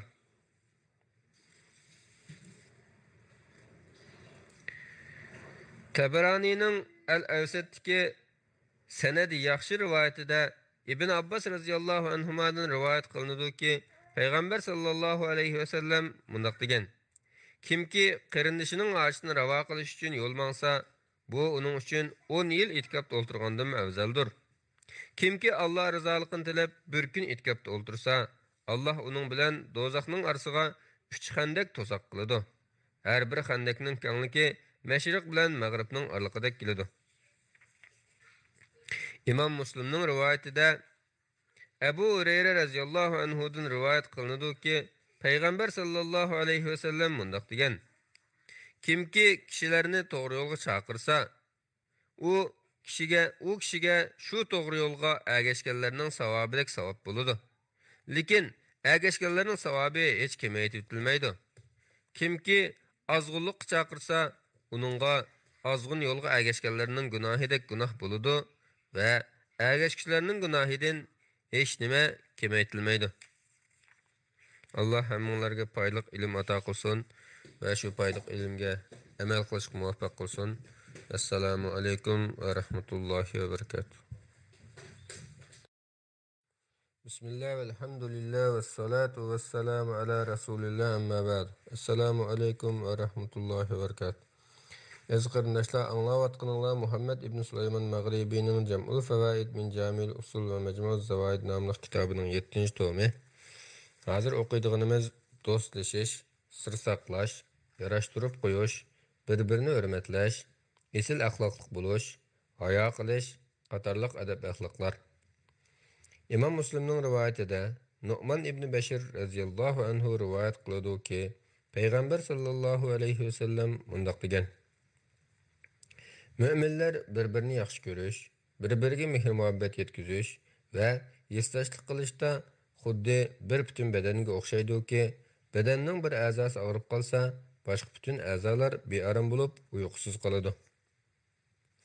Abu Davudning sahih rivoyatida Miqdam ibn Ma'di Karib radhiyallohu anhudan rivoyat qilinadiki, payg'ambar sallallohu alayhi vasallam mundaq degan: Bir kishi bir qarindishini yaxshi ko'rsa, o'zining yaxshi ko'rdiganligini u qarindishiga bildirsin. Abu Davudning Hasan rivoyatida Anas ibn Malik radhiyallohu anhudan mundaq rivoyat qilinadi. Payg'ambar sallallohu alayhi vasallamning qishida bir odam turadi. U yerdan yana bir odam o'tdi. Payg'ambar alayhissalomning yana turgan odam: "Ey Rasululloh, men bu kishini yaxshi ko'raman" degan edi. Payg'ambar alayhissalom uningdan: "Buni uningga bildirdingmi?" deb so'radi. U odam: "Yo'q" dedi. Payg'ambar alayhissalom: "Undaqda bildirib qo'ygan" dedi. Shuning bilan u odamning orqasidan yetishib berib: "Men seni Alloh roziligi uchun yaxshi ko'raman" dedi. U kishi: "Sen meni yaxshi ko'rishda roziligini ko'zlagan Alloh senimi yaxshi ko'rgay" dedi. Tirmizining sahih rivoyatida Abu Hurayra radhiyallohu anhu rivoyat qiladi-ki, payg'ambar sallallohu alayhi vasallam mundaq degan: "Amroq kishinga haddidan ziyod amroq bo'lmaganki, bir kuni u sening 3 odaming bo'lib qolishi mumkin.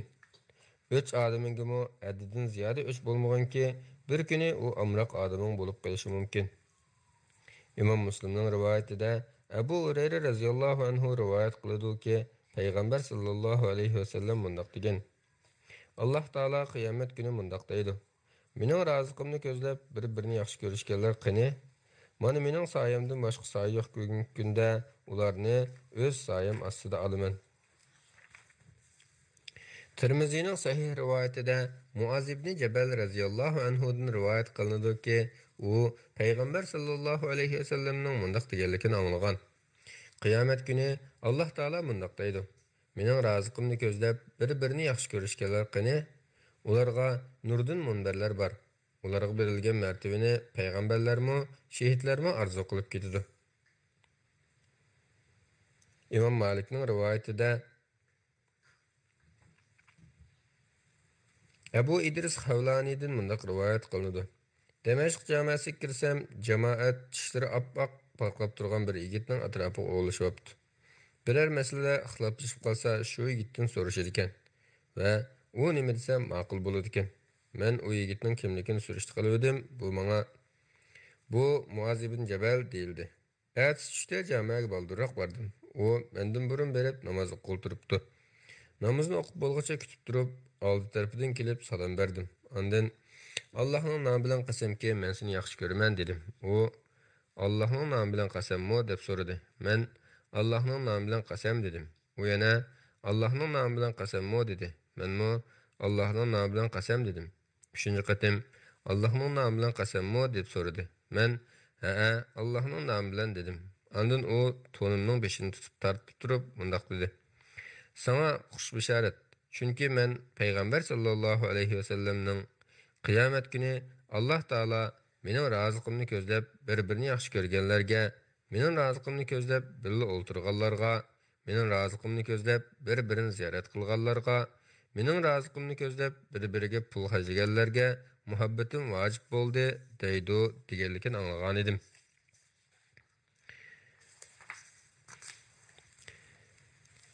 Abu Davudning sahih rivoyatida Umar ibn Xattob radhiyallohu anhudan mundaq rivoyat qilinadi: Payg'ambar sallallohu alayhi vasallam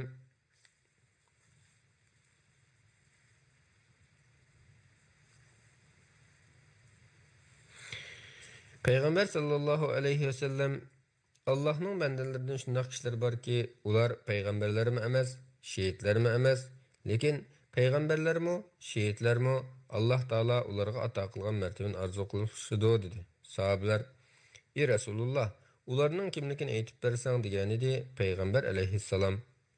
Ular aralarida tuqqandarchilik yoki pul muomalasi bo'lmasimi, Allohning sevgisi uchun bir-birini yaxshi ko'rishgan kishilar bo'lib, Allohning nomi bilan qasamki, ularning yuzlari nuroniy bo'ladi, ham o'zlari nurdan yasalgan munbarlarning ustida o'ltiradi. Xaloyiq qo'rqinchda qolganda ular qo'rqmaydi, xaloyiq g'am qayg'uda qolganda ularda g'am qayg'u bo'lmaydi dedi. Ondan Rasululloh Allohning do'stlari qo'rqish, qayg'urish yo'qdir degan oyatni o'qidi. İmam Müslim'nin rivayetinde Ebu Hureyre radıyallahu anhu rivayet kılıdı ki Peygamber sallallahu aleyhi ve sellem mundaq degan. Bir kishi boshqa bir kenetdagi qarindishini yo'qlab kelish uchun mangan edi. Alloh taolo uning yo'liga bir farishtani kuzatchilik turg'izib qo'ydi. U odam farishtaning oldiga yetib kelganda farishta "Nega borsan?" deb so'radi. U odam "Bu kenetdagi qarindishimni yo'qlab mangdim" dedi. Farishta "Uningda elishing bormidi?" deb so'radi. U "Yo'q, men uni Alloh azza va jallaning roziligi uchun yaxshi ko'rgan" degan edi. Farishta "Undaqda bilib qo'yginki, men Allohning sen avatgan elchisi bo'laman. Sen u qarindishingni qandoq yaxshi ko'rgan bo'lsang, Allohmi seni shundoq yaxshi ko'radi" dedi. İmam Müslim'nin rivayetinde Ebu Hureyre radıyallahu anhu rivayet kılıdı ki Peygamber sallallahu aleyhi ve sellem mundaq degan. Allah Teala bir bendisini yaxshi ko'rsa, Cibrilni chaqirib, "Allah balani benden yaxshi ko'rdi, senim uni yaxshi ko'rgin" deydi. Shuning bilan uni Cibrilmi yaxshi ko'rdi. Ondan Cibril osmondagi farishtalarni chaqirib, "Allah palani bendisini yaxshi ko'rdi, sizlarmi uni yaxshi ko'ringlar" deydi. Shuning bilan uni osmondagi farishtalarmi yaxshi ko'rdi. Ondan u zimindimi yaxshi ko'riladi. Alloh taolo bir bandasini yomon ko'rsa, Cibrilni chaqirib, "Alloh palani bandasini yomon ko'rdi, senmi uni yomon ko'rgin" deydi. Shuning bilan uni Cibrilmi yomon ko'rdi. Ondan Cibril osmondagi farishtalarni chaqirib, "Alloh palani bandasini yomon Aleyküm ko'rdi, selam ve rahmet. sizlarmi uni yomon ko'ringlar" deydi. Shuning bilan uni osmondagi farishtalarmi yomon ko'rdi. Ondan u zimindimi yomon ko'riladi. İmam Müslim'ning yana bir rivoyatida kelishicha, Suhayl ibn Abu Salih mundaq degan. Biz Arafatda edik. Oldimizdan haj faoliyatiga mas'ul bo'lgan Umar ibn Abdulaziz o'tib qolibdi. Hamma kishi o'rnidan turib qarashga boshladi. Men dadamga: "Ey ata, men Alloh taolaning Umar ibn Abdulazizni yaxshi ko'rdiganligimni o'ylab qoldim" desam, dadam "Qandoq deysan?" deb so'radi. Men "Chunki uni kishilar bek yaxshi ko'rishadi ekan" desam, dadam menga "Ata anang sang fido bo'lsinki, men Abu Hurayra radhiyallohu anhuning mundaq qilganligini anglaganman" dedi va yuqorqisini so'zlab berdi. İmam Buxoriyning rivoyatida Anas radhiyallohu anhudan mundaq rivoyat qilinadi. Bir odam payg'ambar sallallohu alayhi va sallamdan qiyomat qachon bo'ladi deb so'ragan edi. Payg'ambar alayhissalom qiyomatga nima tayyorlading dedi. U kishi Alloh va Allohning rasulini yaxshi ko'rishdan boshqa tayyorligim yo'q degan edi. Payg'ambar alayhissalom sen qiyomat kuni yaxshi ko'rgan odaming bilan birga bo'lasan dedi. Anas radhiyallohu anhu yana mundaq degan. Biz hech narsaga payg'ambar alayhissalomning sen yaxshi ko'rgan odaming bilan birga bo'lasan degan so'ziga xo'sh bo'lganda xo'sh bo'lib boqmadik. Menmi Rasulullohni, Abu Bakr va Umarni yaxshi ko'raman. Men garchi ulardek amal qila olmasammi, ularni yaxshi ko'rganligim uchun ular bilan birga bo'lishni tilayman.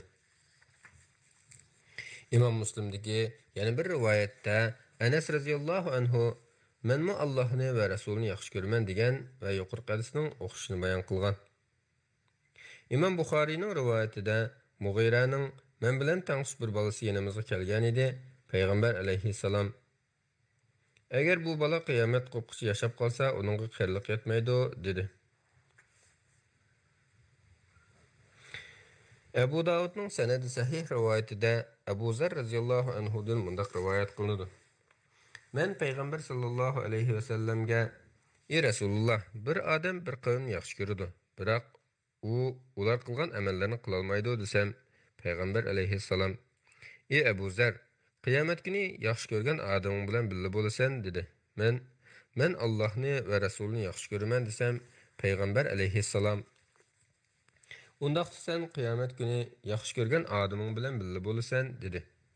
Abu Zar yuqorqi so'zini takrorlavergan edi. Payg'ambar alayhissalommi bergan javobini takrorlaverdi.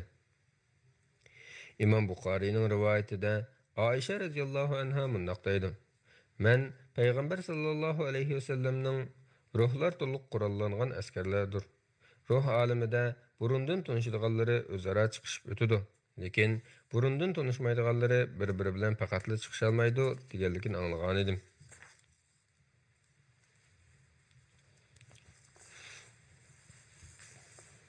Tirmizining Hasan rivoyatida Jabir ibn Abdullah radhiyallohu anhuma rivoyat qiladi-ki, payg'ambar sallallohu alayhi vasallam mundoq degan: Bir odam biror so'zni qilib bo'lib, ikkini qarasa, bu u so'zning tarqitishga bo'lmaydigan omonat ekanligini ifodalaydi. Imom Muslimning rivoyatida Anas radhiyallohu anhudan mundoq rivoyat qilinadi: Men bolalar bilan o'ynayotdim. Payg'ambar sallallohu alayhi vasallam qoshimizga kelib salom berdi. Ondan meni bir ish qavatdi. Shunga onamning yana kech qaytdim.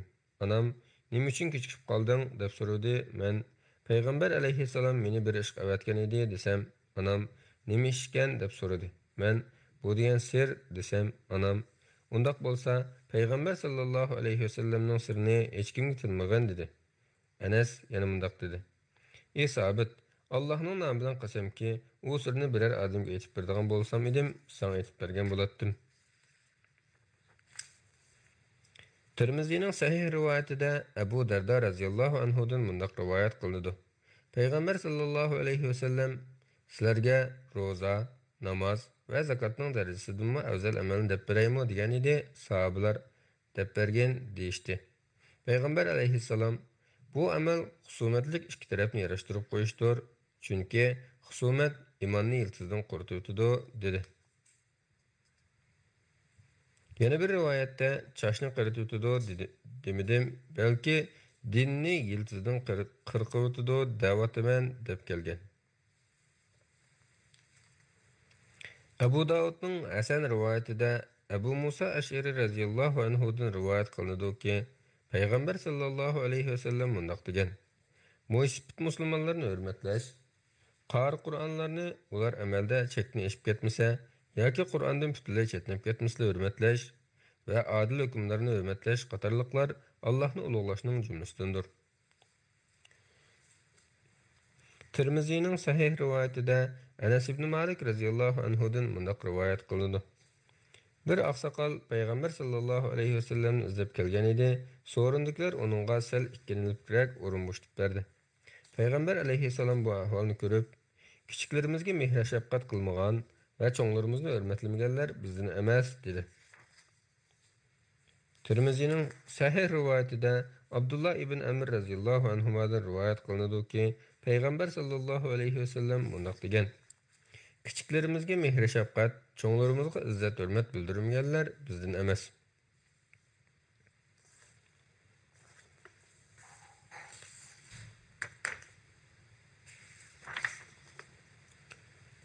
İmam Malikning rivoyatida Imom Malik Muaz ibn Jabal radhiyallohu anhuning mundoq deganligini rivoyat qiladi: Men safarga hozirlanib, putimni o'zangiga qo'ygan vaqtimda payg'ambar sallallohu alayhi vasallamning man qilgan eng oxirgi vasiyati: Ey Muaz ibn Jabal, kishilarga esil axloq bilan muomala qilgan deyish bo'lgan edi.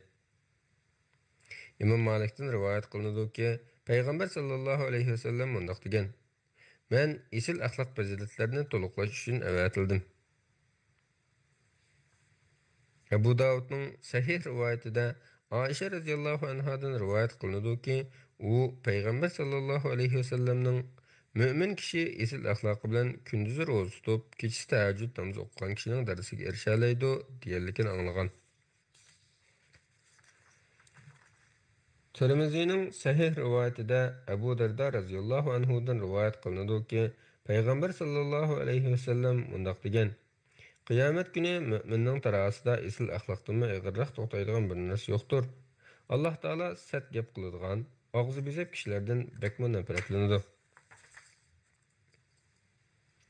Tirmizining sahih rivoyatida Jabir radhiyallohu anhudan mundoq rivoyat qilinadi: Payg'ambar sallallohu alayhi vasallam aranglardan menga eng suyumlik va qiyomat kuni menga eng yaqin o'ltirdiganlar axloqi esil bo'lganlardir. Aranglardan menga eng ochkiriladigan va qiyomat kuni menga eng yiroq o'ltirdiganlar bo'lsa, mamadonlik qilib, quruq gapni to'liq qildigan, kelmas so'zlardiganlardir dedi. Sahobalar: Ey Rasululloh, biz quruq gapni to'liq qiladigan, kelmas so'zlardigan degan so'zni tushundik, lekin mamadonlik qiladigan degan so'zning ma'nosini tushunmadik deb so'radi. Payg'ambar alayhissalom: Ular mutakabbirlardir dedi. İmam Müslim'nin rivayetinde Nevvas ibn Sam'an Ansari mundaq degan: "Men Peygamber sallallahu aleyhi ve sellem'den yaxşı iş ve günah iş doğrusu sorgan edim. Peygamber aleyhisselam yaxşılık degan axloqning asl bo'lishi, gunoh degan diling aram topmagan va boshqalarning bilib qilishidan ansirgan ishdir", dedi. Tirmizining Hasan rivoyatida Abdullah ibn Mas'ud radhiyallohu anhudan mundaq rivoyat qilinadi. Payg'ambar sallallohu alayhi vasallam Allohdan haqiqiy hayo qilinglar dedi. Biz: "Ey Rasululloh, alhamdulillah, biz hayo qilamiz" degan edik. Payg'ambar alayhissalom: "Undaq emas. Allohdan haqiqiy hayo qilish degan boshni va boshdagi a'zolarni haromdan saqlash, qo'rsoq va qo'rsoq ichki a'zolarni haromdan saqlash, o'limni va so'ngaklarning chirib ketishini eslab turishdir. Kimki oxiratni ko'zlaydi ekan, dunyoning zib-ziynatlarini tashlaydi. Kimki shunday qilsa, Allohdan haqiqiy hayo qilgan bo'ladi", dedi. İmam Buxoriyning rivoyatida Ibn Umar radhiyallohu anhuma rivoyat qiladi-ki, Payg'ambar sallallohu alayhi vasallam qirinishiga bek mayoliq bo'lib ketmaslik to'g'risida nasihat qilayotgan bir ansariyning endi o'tib qilib, "Qirinishingni o'z hayosi bilan qo'y, chunki hayo iymondindir", degan. Tirmizining sahih rivoyatida Abu Hurayra radhiyallohu anhu rivoyat qiladi-ki, Payg'ambar sallallohu alayhi vasallam mundaq degan: "Hayo iymondindir. İman ahli cennetde buludu. Ağzı bezeplik qo'pollikdir, qo'pollar do'zaxda buludu." Tirmizining sahih rivoyatida Abu Umama radhiyallohu anhu da rivoyat qilinadi-ki, Payg'ambar sallallohu alayhi vasallam mundaq degan: "Hayo va kimsizlik imonning ikki tarmoqi. Og'iz bezeplik va vatvatlik munofiqning ikki tarmoqidir." İmam Müslim'nin rivayetinde İmran ibn Hüseyin radhiyallohu anhu Peygamber sallallahu aleyhi ve sellem'nin "Haya insanı her daim yaxşılık ve to'g'riliq yetkizidi" deganini rivoyat qilgan edi. Buni olgan Busayr ibn Ka'b mundaq dedi: "Hikmetler toplumida ig'ir besiqlik va kamsizlik hayoning jumlasidandir" deb yozilgan. İmam Müslim'nin rivayetinde İmran radhiyallohu anhu Busayrning so'zini anglab: "Men sana Peygamber sallallahu aleyhi ve sellem'nin hadisini söylep berivatsam, bana sahifelerini nakıl keltiriyotamsan" degan. İmam Buxoriyning rivayetida Abu Mas'ud Uqba radhiyallohu anhudan rivoyat qilinadi-ki, Peygamber sallallahu aleyhi ve sellem mundaq degan: "İnsanlarga o'tmish payg'ambarlardan yetib kelgan so'zlardan biri hayo qilmasang xolig'ingni qil degan iboradir." İmam Buxoriyning rivoyatida Abu Said radhiyallohu anhudan mundaq rivoyat qilinadi: Peygamber sallallahu aleyhi ve sellem chumparda ishitki qizdinmi bakrak ayoliq edi. Yoqtirmaydigan biror narsa ko'rsak gap so'z qilmaydi. Ammo biz chiroyli bilib olatdik. Tirmizining sahih rivoyatida Anas radhiyallohu anhu rivoyat qiladi-ki, Peygamber sallallahu aleyhi ve sellem mundaq degan: "Hayosizlik qandaq bir narsa bo'lsa, uningga dog' keltiradi. Hayo qandaq bir narsa bo'lsa, uni zinatlaydi."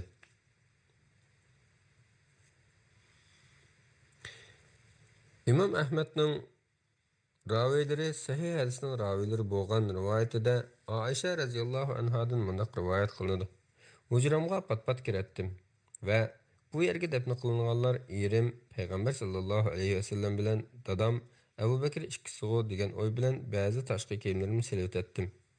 Hazrat Umarmi hujraga dafn qilinganidan keyin uningdan oyoq qilib kiyimimni faqatla solmaydigan bo'ldim." İmam Malik'nin rivayetinde Zeyd ibn Talha ibn Rukana Peygamber sallallahu aleyhi ve sellem'nin mundaq deganligini rivayet qiladi: "Her bir dinning alohida bir axloqi bo'ladi. İslamning axloqi bo'lsa hayodir."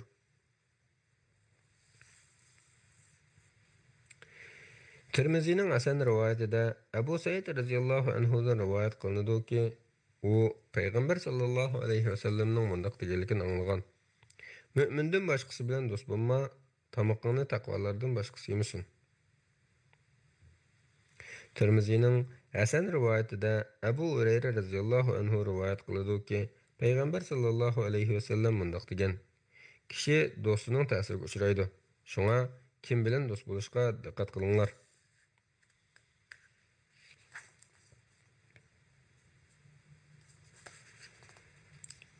Tirmizining Bir rivayetide Samura ibn Jundub radhiyallohu anhudan rivoyat qilindiki, payg'ambar sallallohu alayhi vasallam mundaq degan: Müşrikler bilan birga o'ltiraqlashmanglar. Ular bilan bir yerga to'planmanglar. Kimki ular bilan birga o'ltiraqlashsa yoki ular bilan bir yerga to'plansa, axloq jihatda shularga o'xshab qoladi. İmam Müslimning rivoyatida Abu Musa radhiyallohu anhu rivoyat qiladi-ki, payg'ambar sallallohu alayhi vasallam mundaq degan: Biringlar qo'lida ya o'q tutgan holda biror so'rin yoki bozordan o'tgan bo'lsa, kishilarga tegib ketmasligi uchun o'qining uchini ching tutib olsin. O'qining uchini ching tutib olsin. O'qining uchini ching tutib olsin. Abu Musa radhiyallohu anhu bu hadisni so'zlab berib bo'lib bundaq degan: To'lim afsuski biz bu hadisni ro'yi xiloflik qilib, o'qning uchini bir-birimizga qaratdik.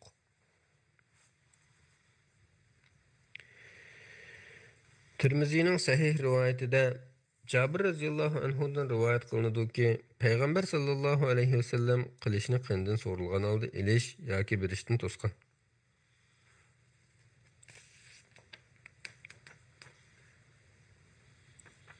İmam Ahmadning ravilari sahih hadisning ravilari bo'lgan rivoyatida Muhammad ibn Sirindan mundaq rivoyat qilinadi. Abu Qatada radhiyallohu anhu bilan billa uyimizning o'gisida turatdik. Bir yulduz aqib tushdi.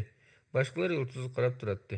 Abu Qatada biz uningga tushib bo'lguncha qarab turishdan cheklangan edik, dedi.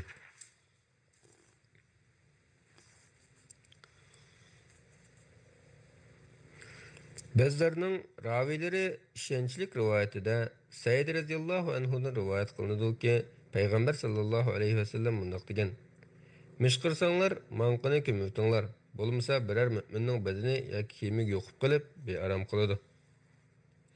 İmam Buxoriyning rivoyatida Oysha radhiyallohu anhadan rivoyat qilinadi-ki, u namozda turgan kishining qo'lini beliga qo'yib turishni yomon ko'radi va Yahudiylar shunday qiladi, deydi.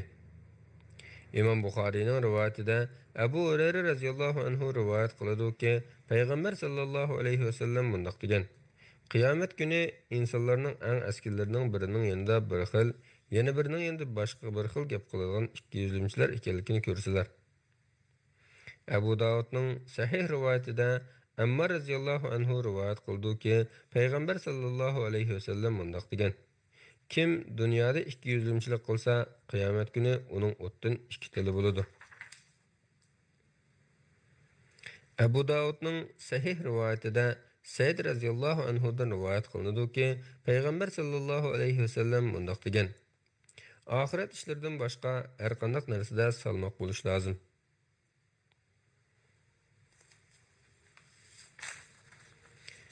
Şunun bilan dostlashish, sir saqlash, yarashtirib qo'yish, bir-birini hurmatlash, esil axloqli bo'lish, hayo qilish qatorliq adab axloqlarga aloqador sahih hadislar o'qib bo'lgan bo'ldi. Alloh hammamizni qiyomat kuni payg'ambarimizning bayroq ostida jam bo'lishni nasib qilsin. Assalomu alaykum va rahmatullohi va barakatuh. Bismillah ve elhamdülillah ve salatu ve selamu ala Resulillah amma ba'd. Assalamu alaikum ve rahmetullahi ve berekatuh. Ez qarnaşlar, anlavatqınınlar Muhammed ibn Süleyman'ın Mağribi'nin Cem'ul Fevaid min Camil Usul ve Mecmu'uz Zevaid namlıq kitabının 7. tomu. Bugün okuyduğumuz rahmet eytiş, medihiyleş ve silik muamil qilish.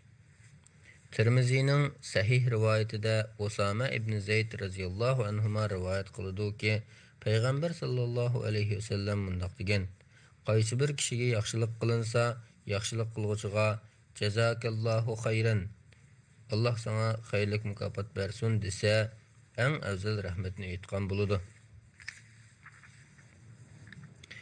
Tirmizining Hasan rivoyatida Jabir radhiyallohu anhu rivoyat qiladi-ki, payg'ambar sallallohu alayhi vasallam mundaq degan: Bir narsa ato qilingan kishi o'ziga qilingan yaxshilikni qaytarish uchun bir narsa topolsa qaytarsin, topolmasa madhiylisin.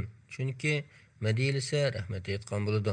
Agar o'ziga qilingan yaxshilikni yoshirib rahmat aytmasa, nonko'rlik xuddi yolg'ondan ikki qur kiyim kiyib olgan kishiga o'xshaydi. Tirmizining sahih rivoyatida Abu Hurayra radhiyallohu anhu rivoyat qildi-ki, payg'ambar sallallohu alayhi vasallam mundaq degan: kishilarga rahmat aytmagan kishi Allohga shukr qilmagan bo'ladi. Tirmiziyning sahih rivoyatida Anas radhiyallohu anhudan mundaq rivoyat qilinadi: payg'ambar sallallohu alayhi vasallam Madinaga yetib kelganda muhojirlar oldiga chiqib: "Ey Rasululloh, biz mehmon bo'lib ijrat qilib kelgan bu qavmdanmi esil, mard bir qavmni ko'rib boqmagan edik. Bularning mol-mulki ko'plari bizga ko'p berib o'tadi. Mol-mulki ozlari fidokorlik bilan bor yo'qini o'tinib beradi. Bizni ishga solmay usulni tang bo'lib beradi. Biz bularning butun savobni, hatto bizning hijrat qilgan savobimizni elib ketishidan ansirab qoldik" degan edi. Payg'ambar sallallohu alayhi vasallam ularga: "Yo'q, sizlar ularga duo qilib va rahmat aytib tursanglar, ularning yaxshiligiga javob qaytargan bo'lasizlar" dedi. Abu Davudning sahih rivoyatida Mutarrif dadasining mundaq deganligini rivoyat qiladi: Bani Amir qabilasining umiki bilan billa payg'ambar sallallohu alayhi vasallamning huzuriga bordim. Payg'ambar alayhissalomga: "Sen bizning egimizsan" dedik. U: "Egi degan Alloh tabaraka va taolodir" dedi. Biz: "Sen bizning eng afzalimiz va eng ulug'imiz" dedik. Payg'ambar alayhissalom: "Bek ashir o'tmagan holda mushuzinglarni yoki bir qismini danglar, shayton sizlarni o'zining muakkili qilib olmasin" dedi. İmam Buxoriyning rivoyatida Ibn Abbas radhiyallohu anhudan rivoyat qilinadi-ki, payg'ambar sallallohu alayhi vasallam munbarda turib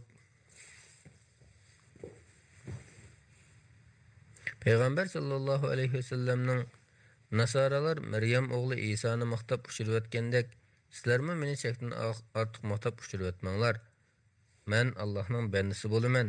Meni Allohning bandasi va elchisi deganligini anglagan edim degan.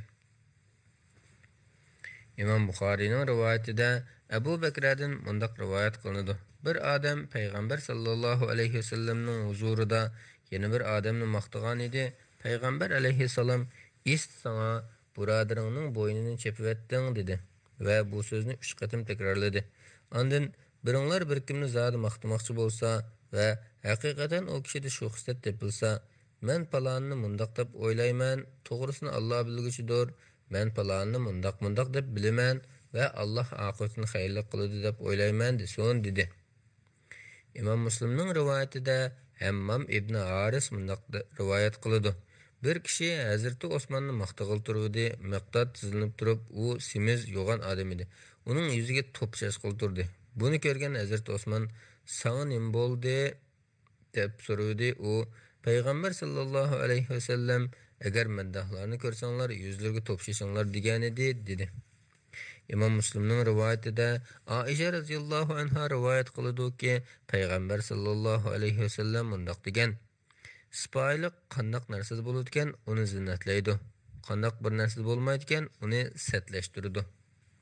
İmam Muslimning rivoyatida Aisha radhiyallohu anha rivoyat qiladi-ki, payg'ambar sallallohu alayhi vasallam mundaq degan: "Alloh sipoyidir, sipoyilikni yaxshi ko'radi. Qo'pollikqa yoki uningdan boshqasiga bermaganni sipoyilikqa beradi." İmam Muslimning rivoyatida Jarir radhiyallohu anhu rivoyat qiladi-ki, payg'ambar sallallohu alayhi vasallam mundaq degan: "Kimki sipoyilikdan mahrum qilinsa, yaxshilikdan mahrum qilingan bo'ladi." Bismillahirrohmanirrohim. Yaxshilikqa buyurib, yomonlikdan to'sish, nasihat qilish va maslahat berish. İmam Muslimning rivoyatida Abu Said Xudri radhiyallohu anhudan mundaq rivoyat qilinadi: "Men payg'ambar sallallohu alayhi vasallamning mundaq deganligini anglagan edim. Kimki bir yomon ishni ko'rsa, uni qo'li bilan o'zgartsin. Undaq qilolmasa, tili bilan o'zgartishga tirishsin. Undaq qilolmasa, dilida u ishni yomon ko'rsin. Mana bu iymonning eng ojiz holatidir." Tirmiziyning sahih rivoyatida Abu Bakr Siddiq radhiyallohu anhuning mundaq deganligi rivoyat qilinadi: "Ey mo'minlar, o'zinglarni gunohdan saqlanglar. Sizlar qachonki to'g'ri yo'lda bo'lsanglar, boshqalarning adashqini sizlarga ziyon yetkazolmaydi. Sizlar hammanglar Allohning dargohiga qaytsizlar. Alloh qilgan amalinglarni sizlarga aytib beradi" degan oyatni o'qigansizlar.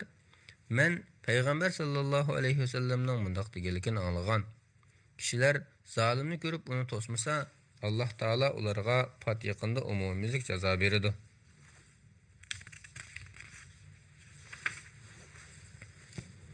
Abu Davudning Hasan rivoyatida Jarir mundaq deydi: Men Peygamber sallallahu aleyhi ve sellem'nin mundaq deganligini anlagan.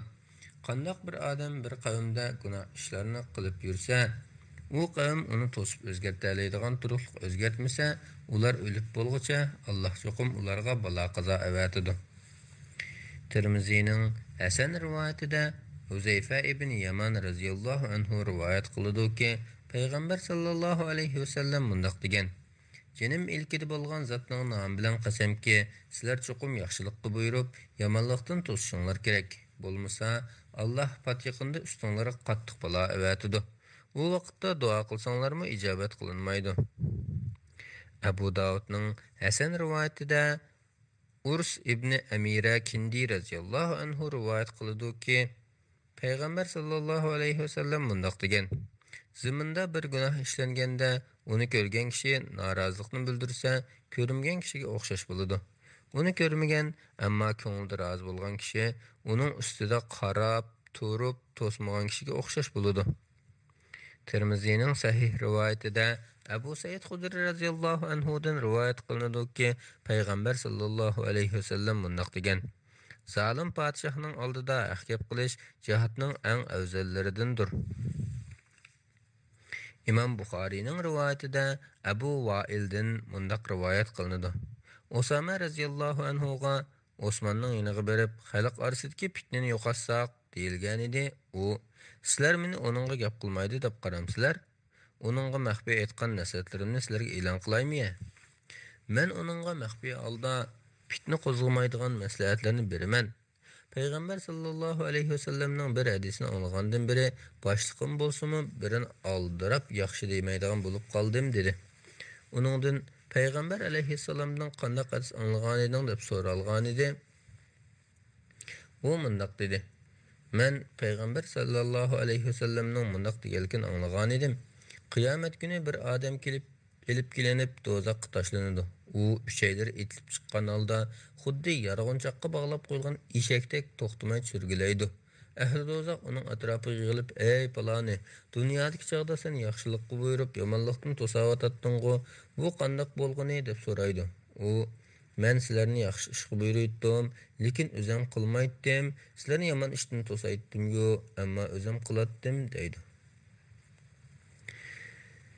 İmam Ahmed'nin rivayetinde Enes ibn Malik radhiyallahu anhu'dan rivayet kılındı ki Peygamber sallallahu aleyhi ve sellem mundaq degan: Isra kechisi Jibril bilan ketib etib, kalpikleri o't qaychilar bilan kesilayotgan kishilarning qishidan o'tdik. Men: "Ey Jibril, bular kimlar bo'ladi?" deb so'rasam, ular sening ummatingning natiqlari, ular Allohning kitobini o'qib turib, uning amal qilmagan, xaloyiqning yaxshilikni buyurib turib, o'zlarini unutib qolganlar dedi.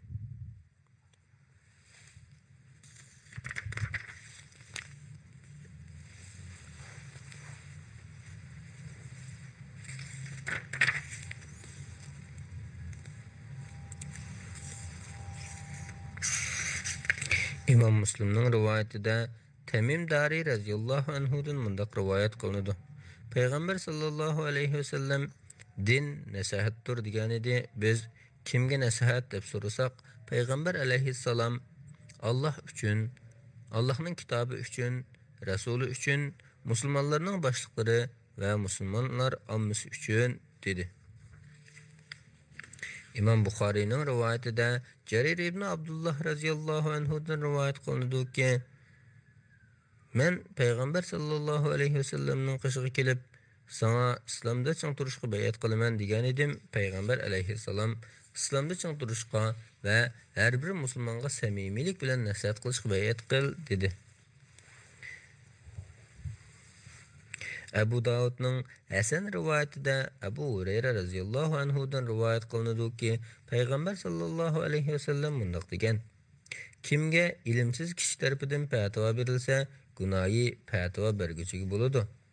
Sulaymon Mahriyning rivoyatida mundaq kelgan: Kimki qaysi ishni qilsa to'g'ri bo'lganligini bilib turib, qarindishiga boshqacha maslahat bersa, uningga xiyonat qilgan bo'ladi.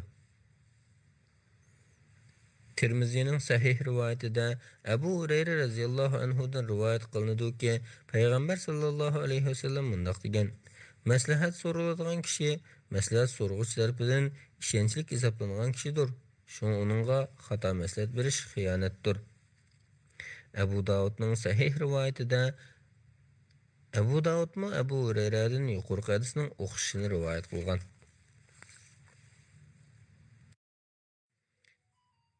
Bismillahirrahmanirrahim. Anlayotganinglar Muhammad ibn Sulayman Mag'ribiyning Jamul Fawaid min Jamil Usul va Majmu'uz Zawaid nomli kitobining 7-tomi. Hozir o'qiydiganimiz niyat, ixlos, va'da, rostchilik va yolg'onchilik. Tirmizining sahih rivoyatida Alqama ibn Waqqas Laysiydan rivoyat qilinadiki, Umar radhiyallohu anhu munbarda turib bundaq degan: men payg'ambar sallallohu alayhi vasallamning amal niyatga bog'liq bo'lib, kishi faqat niyat qilganiga erishadi. Kimki Alloh va Allohning rasulining roziligini ko'zlab ijrat qiladi ekan, ko'zligiga erishadi. Qandoq bir odamning ijrati ozg'in dunyoga erishish yoki bir ayolga o'yinish bo'lsa, faqat shuningga erishadi deganligini anglagan edim. Imom Buxoriydagi yana bir rivoyatda mundaq kelgan: qandoq bir odamning ijrati ozg'in dunyoga erishish yoki bir ayolga o'yinish bo'lsa, faqat shuningga erishadi. Imom Buxoriyning rivoyatida Ibn Umar radhiyallohu anhuma rivoyat qildi-ki, payg'ambar sallallohu alayhi vasallam mundaq degan: Alloh bir qavmga azob tushirsa, azob ularning hammasiga tegadi. Keyin ular o'z niyatlari bilan tirildiriladi. Ibn Majahning sahih rivoyatida Abu Hurayra radhiyallohu anhu rivoyat qildi-ki, payg'ambar sallallohu alayhi vasallam mundaq degan: Alloh taolo shaklinglarga, mal-mulkinglarga qaramaydi, balki dillaringlarga, sheriktinglarga qaraydi.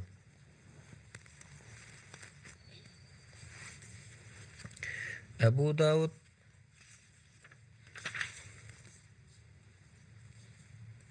İmam Buxoriyning rivoyatida Jabir ibn Abdullah radhiyallohu anhudan mundaq rivoyat qilinadi. Payg'ambar sallallohu alayhi vasallam menga agar Bahraynning sadiqi meni kelsa, menga munchilik narsa beraman dedi. Lekin Bahraynning meni kelmay turib, payg'ambar alayhissalom vafot bo'lib ketdi. Hazrat Abu Bakr xalif bo'lgandan keyin mallar keldi. Abu Bakr bir odam chiqarib, kimning payg'ambar alayhissalomda elishi bo'lsa, bizning yanimizga kelsin deb chakarlatdi.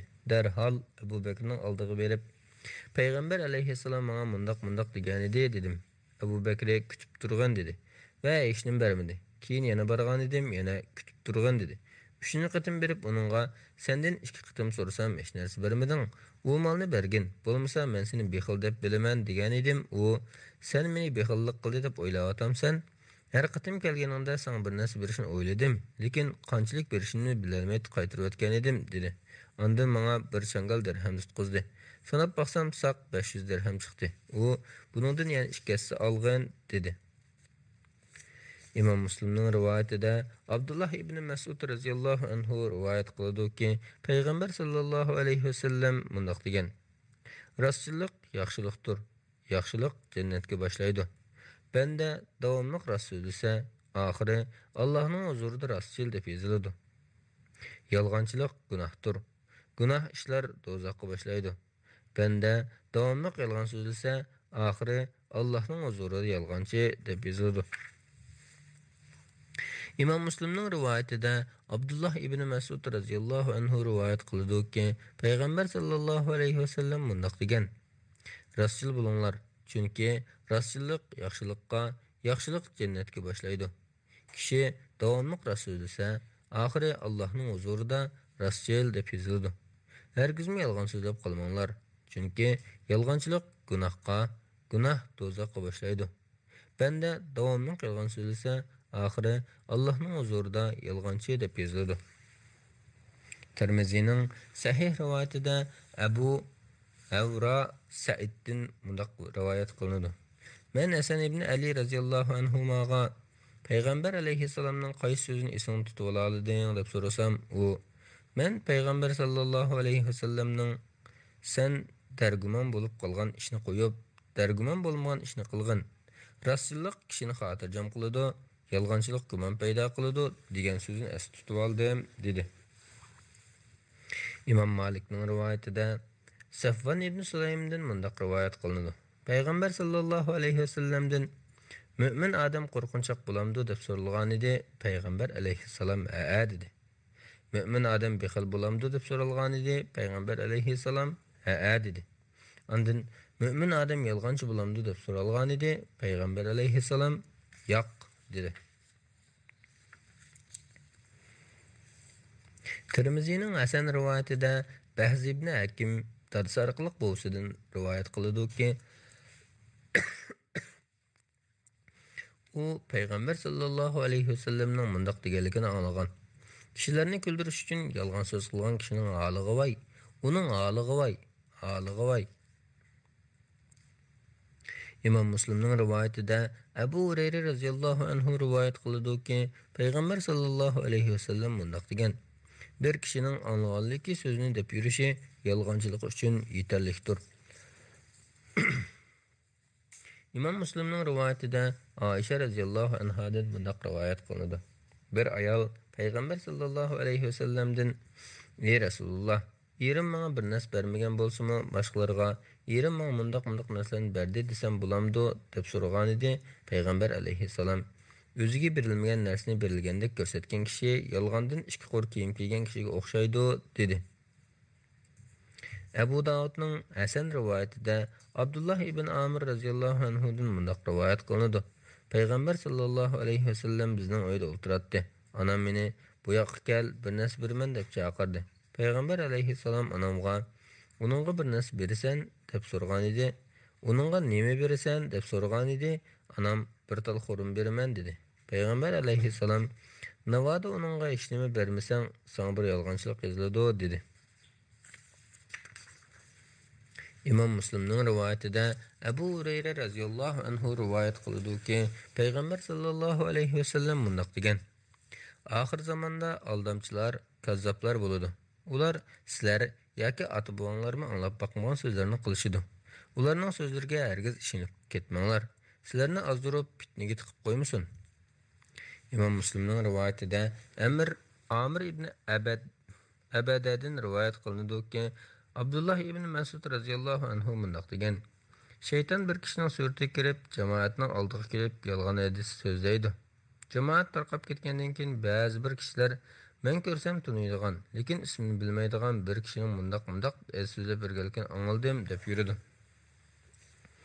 İmam Müslimning rivoyatida Abdullah ibn Amr ibn As radhiyallohu anhuma mundaq degan: "Dengizlarda Sulaymon alayhissalom bog'lab qo'ygan shaytonlar bor bo'lib, ularning dengizdan chiqib, haloyiqqa boshqa bir narsani Qur'on deb o'qib beradigan vaqti yaqinlab qoldi."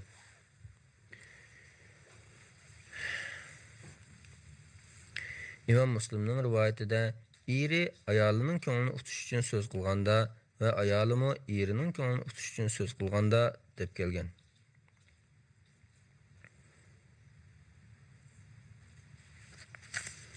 Bu Tirmizi'deki hadisninki metniga asosan deb köptükin.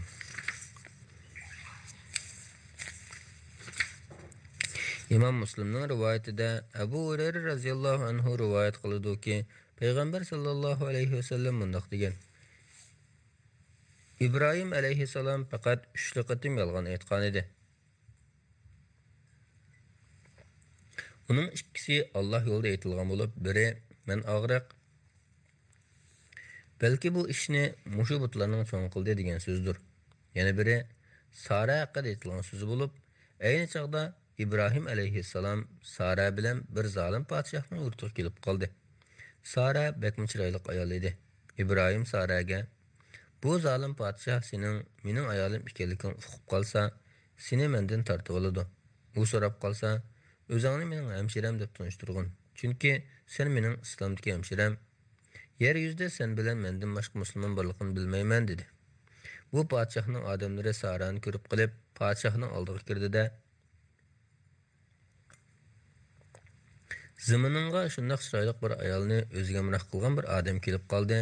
Bu ayol senden başqasiga loyiq emas deyishdi. Podshoh darhol Sarani chaqirtib keldi. İbrahim namazga turdi. Sara o'rniga kirganda podshoh o'zini tutolmay Sara qo'l uzatganda qo'li havoga qetib qoldi. Podshoh Allohga duo qilgan, "Sana hargiz chiqilmayman" dedi. Sara Alloh duo qilgan edi, uning qo'li eslik keldi. Podshoh Saraga yana qo'l uzatgan edi, qo'li burunqidan makroq qetib qoldi. Podshoh yana Allohga duo qilgan, "Sana rostli chiqilmayman" dedi. Sara yana Allohga duo qilgan edi. Podshohning qo'li yana eslik keldi. Podshoh Saraga 3-chi qatim qo'l uzatgan edi, qo'li texmibaq qetib ketdi. Yana Saraga Allohning haq hurmati bilan sana va'da qilayki, Allohga duo qilgan, endi sana hargiz chiqilmayman dedi. Sara Allohga duo qilgan edi, podshohning qo'li yana eslik keldi. Podshoh Sarani elib kelgan xizmatkoriga, "Menga odam emas, shaytonni elib kelibsan, uni zimindan chiqarib uningga Hajarni xizmatchi qilib bergin" deb buyurdi. Sara İbrahimning yana qaytib kelganda İbrahim namozini tugatib, "Qandoq bo'ldi?" deb so'ragan edi. Sara, "Yaxshi, Alloh taolo u kafirning qo'lini aloq qildi va bir xizmatchini xizmatimga selib berdi" dedi. Abu Hurayra radhiyallohu anhu, "Ey osmon suyining bolalari, ana shu Hajar sizlarning onanglardir" dedi. İmam Buxoriyning rivoyatida Abu Hurayra radhiyallohu anhu rivoyat qiladi-ki, Payg'ambar alayhissalom bundoq degan: İbrahim alayhissalom ayoli Sara bilan hijrat qilib, bir zolim podshohning shahriga yetib bordi. Podshohga İbrahim bilan chiroyli bir ayolning kelganligi xabar qilindi. Podshoh darhol odam avatib İbrahimni chaqirib keldi-da, "Ey İbrahim, sen bilan birga kelgan ayol kim bo'ladi?" deb so'radi. İbrahim alayhissalom "Hemşirem bo'ladi" deb javob berdi. Ondan İbrahim alayhissalom podshoh saroyidan chiqib, Saraning qishiga qaytib bordi-da, "Meni yolg'onchi qilib qo'yma, men ularga seni hemşirem dedim. Allohning nomi bilan qasamki, zaminda sen bilan mendan boshqa mo'min qarindosh yo'q" dedi. Ondan Sarani podshohga avatdi.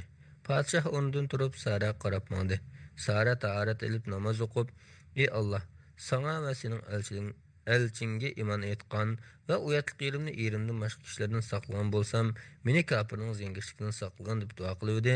Podshoh bo'g'ilib yiqildi va yerda tepchaklashga boshladi. Sara Allohga duo qilib, "Ey Alloh, agar u kafir o'lib qolsa, buning sababini mendan ko'rishidi" degan edi. Podshoh qo'yib berildi.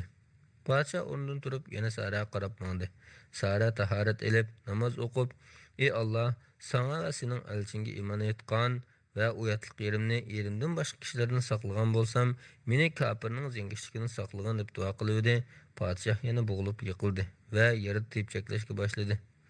Sara Allohga duo qilib, "Ey Alloh, agar u kafir o'lib qolsa, buning sababini mendan ko'rishidi" degan edi. Podshoh 2-chi yoki 3-chi qatim qo'yib berildi. Podshoh o'rnidan turib, Allohning nomi bilan qasamki, mening oldimga odam emas, shayton elib kelibsizlar, uni İbrahimga qaytarib o'tinglar va Hajarni uning xizmatiga beringlar dedi. Sara İbrahim alayhissalomning qishiga qaytib berib, "Alloh u kafirning yomon g'arzini amalga oshirmaganning ustiga bu dedekni mening xizmatimga berdi" dedi.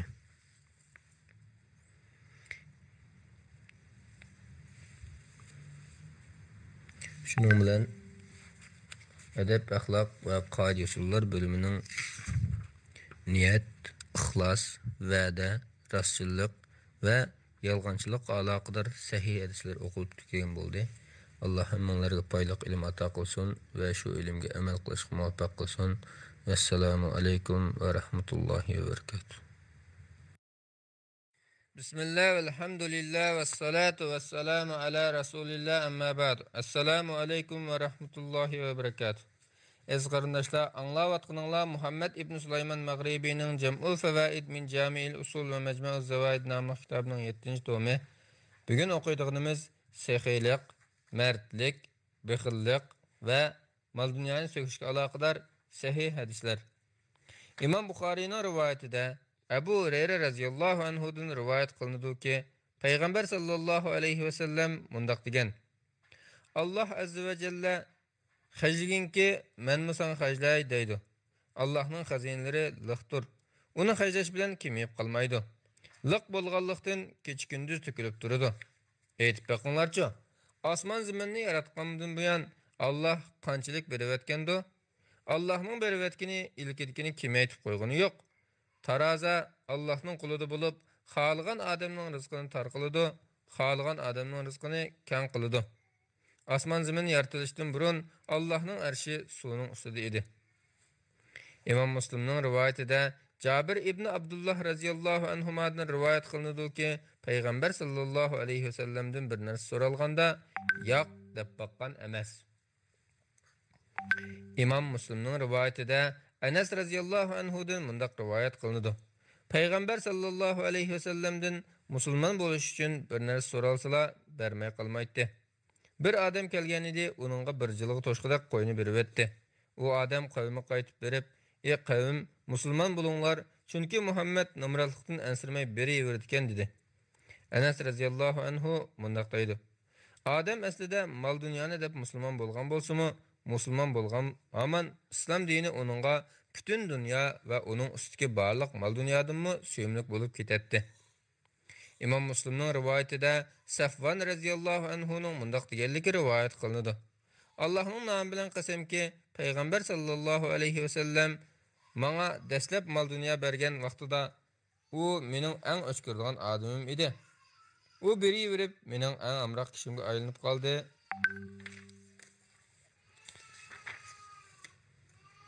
Abu Davudning sanadi sahih rivoyatida Abdullah Avzaniydan mundaq rivoyat qilinadi.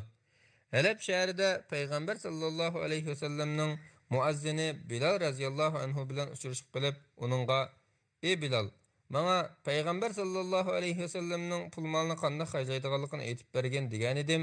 U mundaq dedi: "Payg'ambar sallallohu alayhi vasallamning hech mol dunyosi yo'q edi. Allah uni elchi qilib avatgandan toki vafot bo'lgan qadar uning haj-xarajat ishlarini men qilib beratdim. Payg'ambar alayhissalom o'zining oldiga kelib musulmon bo'lgan odamning yalang'och ekanligini ko'rsa, meni uningga kiyim olib berishga buyurdi. Men biridan qarz olib uningga to'n kiygizatdim va tomoq kiygizatdim. Bir kuni bir mushrik oldimni to'sib: "Ey Bilal, men qo'l ilki bor odamman. Bundan keyin qarz olmoqchi bo'lsang, mendilla olg'in" dedi. Shundan keyin uningdan qarz oldigan bo'ldim. Kunlarning birida tahorat elib namozga azon to'lay deb tursam, heliqi mushrik bir qancha tijoratchi bilan birga kelib: "Ey Abashi, oy to'shqili qancha kun qolganligini bilamsan" dedi. Men oz qoldi desam, u oy to'shqili 4 kun qoldi. Qarzni qaytara olmasang, bo'yningdagi qarzning o'rniga seni elib ketaman. Mening qulim bo'lib, burunqida qo'y boqsan dedi. Buni anglab, meni g'am qayg'u oldi. Xubtandan keyin payg'ambar sallallohu alayhi vasallam ayollarining hujrasiga qaytdi. Men uning keyindan berib ijozat so'rgan edim, ijozat berdi. Kirib: "Ey Rasululloh, ota-onam sana fido bo'lsin. Menga qarz berib turgan heliqi mushrik bugun menga mundaq dedi. Ya sening, ya mening qo'limda bu qarzni to'lagidek pul yo'q. U mushrik meni xalq olamga rasvo qiladigan bo'ldi. Shunga Alloh taolo Rasuliga qarzni to'lagidek mol dunyo berganga qadar musulmon bo'lgan ba'zi qabilalarning qashib ketishimga ijozat bersang" dedim. Va hujram qaytib chiqib, qurol-yaroq, qoch-qucha va kiyim-kechaklarimni tayyorlab, tong saharda yo'lga chiqish niyati bilan yotdim. Tuyuqsiz biri asirgan oldi kelib: "Ey Bilal, payg'ambar sallallohu alayhi vasallam seni chaqiryotdi" dedi. Darhol yetib bordim. Eshik oldida liq mol yuklangan 4 tuyoq tugi turibdi. Kirishga ijozat so'rgan edim. Payg'ambar alayhissalom: "Ey Bilal, xush xabar. Alloh sening qarzingni to'laydigan mol ato qildi. Eshik oldiga cho'ktirib qo'yilgan 4 tugini ko'rdingmi?" dedi. Men "Ha, ko'rdim" desam, payg'ambar alayhissalom: "U tugilar va ustidagi mollarning hammasi sening. U tugilarga kiyim-kechak bilan ochliq yuklangan. Ularni menga Fadakning katta o'zi sovg'a qildi. Sen bu mollarni elib berib, qarzingni to'lab etgin" dedi. Men molni elib berib, qarzini to'lab etgandan keyin masjidga qaytib borsam, payg'ambar sallallohu alayhi vasallam masjidda o'ltiribdi. Yeniga berib salom berdim. Mendan "Qo'lingdagi mollar qarzni to'lashga yetdimi?" deb so'radi. Men Alloh taolo payg'ambar sallallohu alayhi vasallamning ustiga barliq qarzni to'lab etdi. Hech qanday qarz qolmadi dedim. Payg'ambar alayhissalom: "Moldan bir narsa eshib qoldimi?" deb so'radi. Men "Ha" desam, payg'ambar alayhissalom: "U molni ishlatib o'tib, meni xotirjam qilgan. Sen meni xotirjam qilguncha, men hech bir ayolimning qishig'iga kirmayman" dedi. Bir kamdan keyin meni yana chaqirib, "Qandoq bo'ldi?" deb so'radi.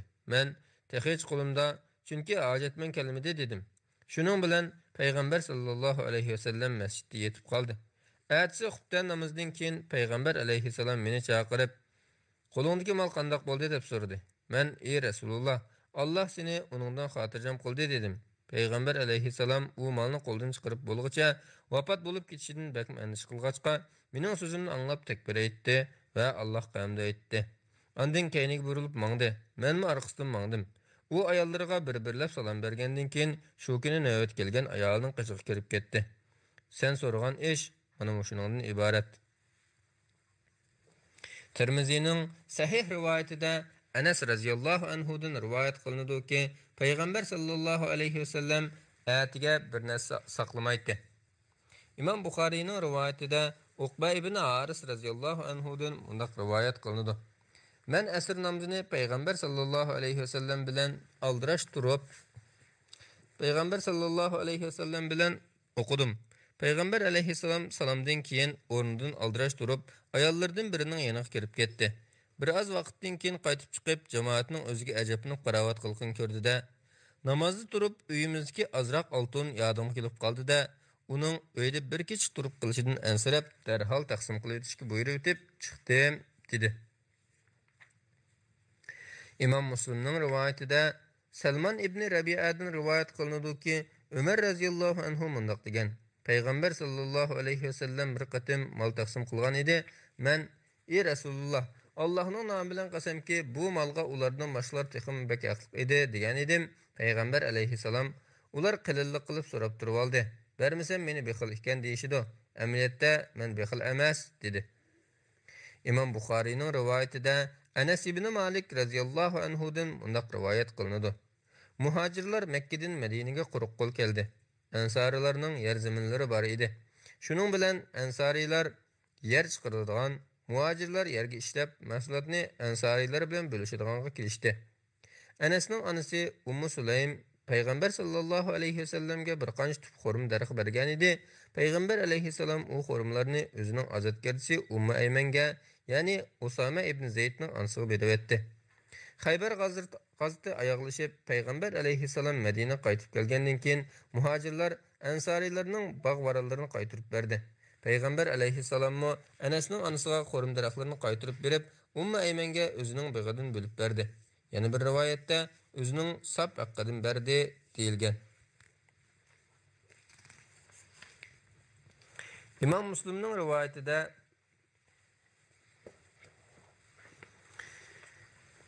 kelishicha Anas radhiyallohu anhu mundaq degan: "Oilamdagilar meni Payg'ambar sallallohu alayhi vasallamdan xo'rim daraxtlarini yoki bir qismini qaytirib berishni so'rashga avatdi. Payg'ambar alayhissalom biz bergan xo'rimlarni Ummu Aymanga berib etgan ekan.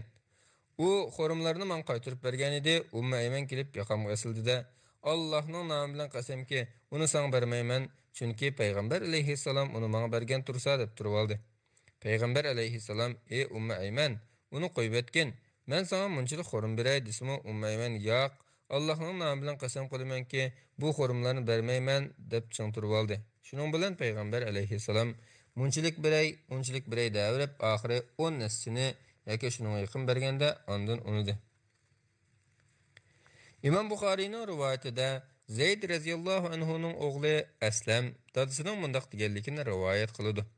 Umar ibn Xattob bilan bozorga chiqdim. Bozorda yosh bir ayol Umarga yaqin kelib, "Ey mu'minlarning amiri, erim o'lib ketib, kichik bolalarim yetib qoldi.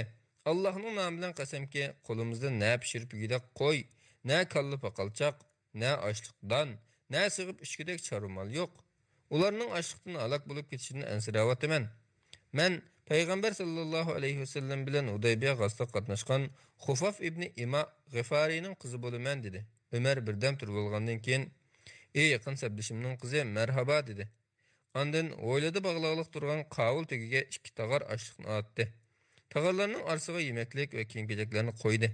Ondan to'gilarni ayolning oldiga ilib kelib, "Hozircha mushuni alg'ash turgan. Bundan keyin Alloh bizga nima bersa, sen shundan berib turamiz" dedi. Bir odam, "Ey mo'minlarning amiri, u ayolga ko'p berib etmadingmi?" dedi. Umar radhiyallohu anhu: "Voy bala tekkur, Allohning nomi bilan qasamki, men bu ayolning dadasi bilan qarindishining bir qo'rg'onni bir muddat muasirga elib, uni azod qilganligini ko'rganman. Keyin biz qo'pib qo'rg'ondan qo'lga tushirgan g'animatlardan u ikkilarining nasibasini bo'lishni talab qilgan edik, dedi. İmam Müslimning rivoyatida Ahnaf ibn Qaysdan mundaq rivoyat qilinadi. Madinaga berib, Qurayshlik bir to'p kishi bilan birga o'ltiratdim. Yanimizga kiyim-kechaklari intayin jul-jul, chiroydan piqiliq chiqib turgan bir aylan kelib,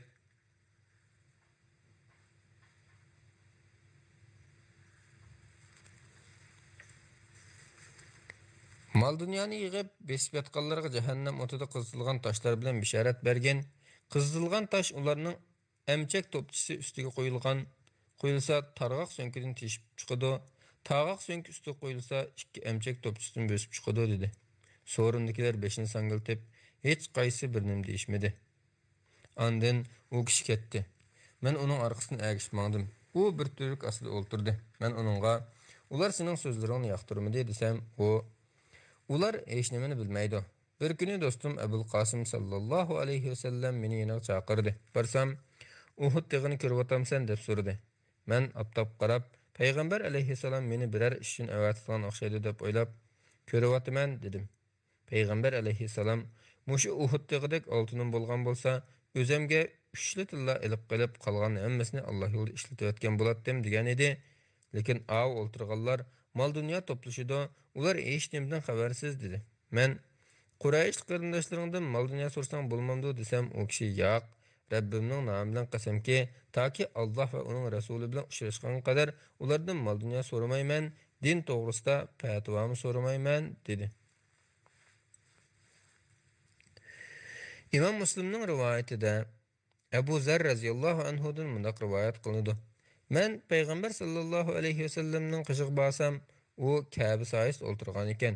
Meni ko'rib, Ka'baning Rabbi bilan qasamki, ashular eng ziyon tortqushlardir, dedi.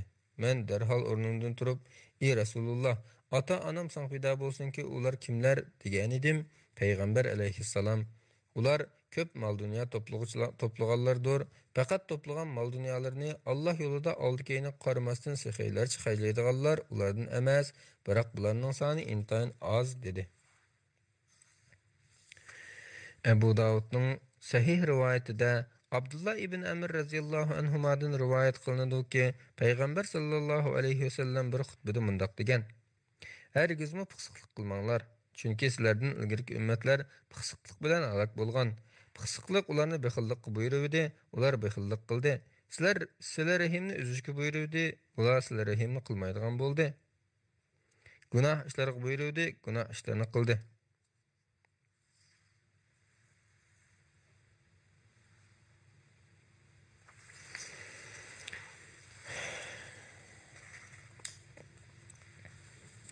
İmam Buxoriyning rivoyatida Abu Hurayra radhiyallohu anhu rivoyat qiladi-ki, payg'ambar sallallohu alayhi vasallam mundaq degan: "Mening Uhud tig'idek oltinim bo'lsa, qarz to'lashga ayirib qo'yilganidan boshqa kichikkin narsaningmi uyimda 3 kungacha turib qolishini yoqtirmayman."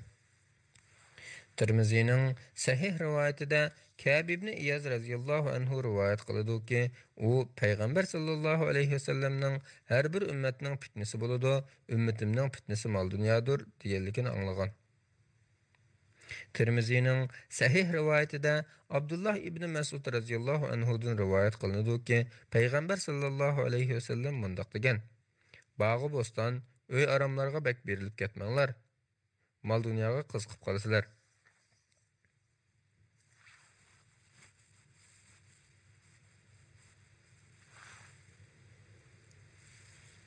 İmam Müslimning rivoyatida Abu Hurayra radhiyallohu anhu rivoyat qiladi-ki, payg'ambar sallallohu alayhi vasallam mundaq degan: "Banda mol-mulkim deydi. Uning mol-mulkidan faqat 3 narsalar asqatadi. Ya'ni yeb ichib tugatgani, kiyib ko'nratgani va sadiqa berib oxiratga saqlab qo'ygani. Ulardan boshqasini kishilarga tashlab ketadi." İmam Buxoriyning rivoyatida Abdullah ibn Mas'ud radhiyallohu anhudan mundaq rivoyat qilinadi. Payg'ambar sallallohu alayhi vasallam qaysinglarga varisining mili o'zining milidan suyimlikroq bilinadi deb so'ragan edi. Yendikilar: "Ey Rasululloh, har qandoqimizga o'zimizning mili suyimlik bilinadi" deb javob berishdi. Payg'ambar alayhissalom ularga: Hayat vaqtinglarda xərclib alğanыңlar sizlərning qolgan əmmisi varisinglarning milidir, dedi. Tirmizining Hasan rivoyatida Abu Vaildan mundaq rivoyat qilinadi. Dadam Hashim ibn Utba og'rib qoldi. Muaviya radhiyallohu anhu uni yo'qlab kirib yig'layotganini ko'rdida, "Ey tog'a, nimishqa yig'laysan? Og'riq azobidan qiynalyapsan yoki dunyoga bo'lgan hirising azoblayapamdi?" deb so'radi dadam. Bularga yig'lamadim. Payg'ambar sallallohu alayhi vasallam bizga insonning bir xizmatchisi va Alloh yo'lida minadigan bir ulug'i bo'lsa, shunchalik molning o'zi kifoya deb topilgan edi. Lekin men bugun o'zimning bu chekdan olib ketganligimni ko'rib turibdiman va shuning yig'layapman, dedi. Rezin buni iboralarni qo'shib rivoyat qilgan. Hashim vafot bo'lgan vaqtida qoldirib ketgan barliq mol-mulki 30 dirham pul bilan xemir yug'urib tomoq yeydigan kichik bir tanglidan iborat edi.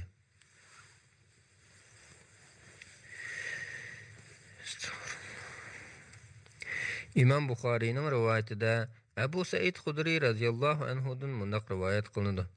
Bir kuni payg'ambar sallallohu alayhi vasallam munbarga chiqdi. Biz uning atrofida cho'rdab o'ltirdik.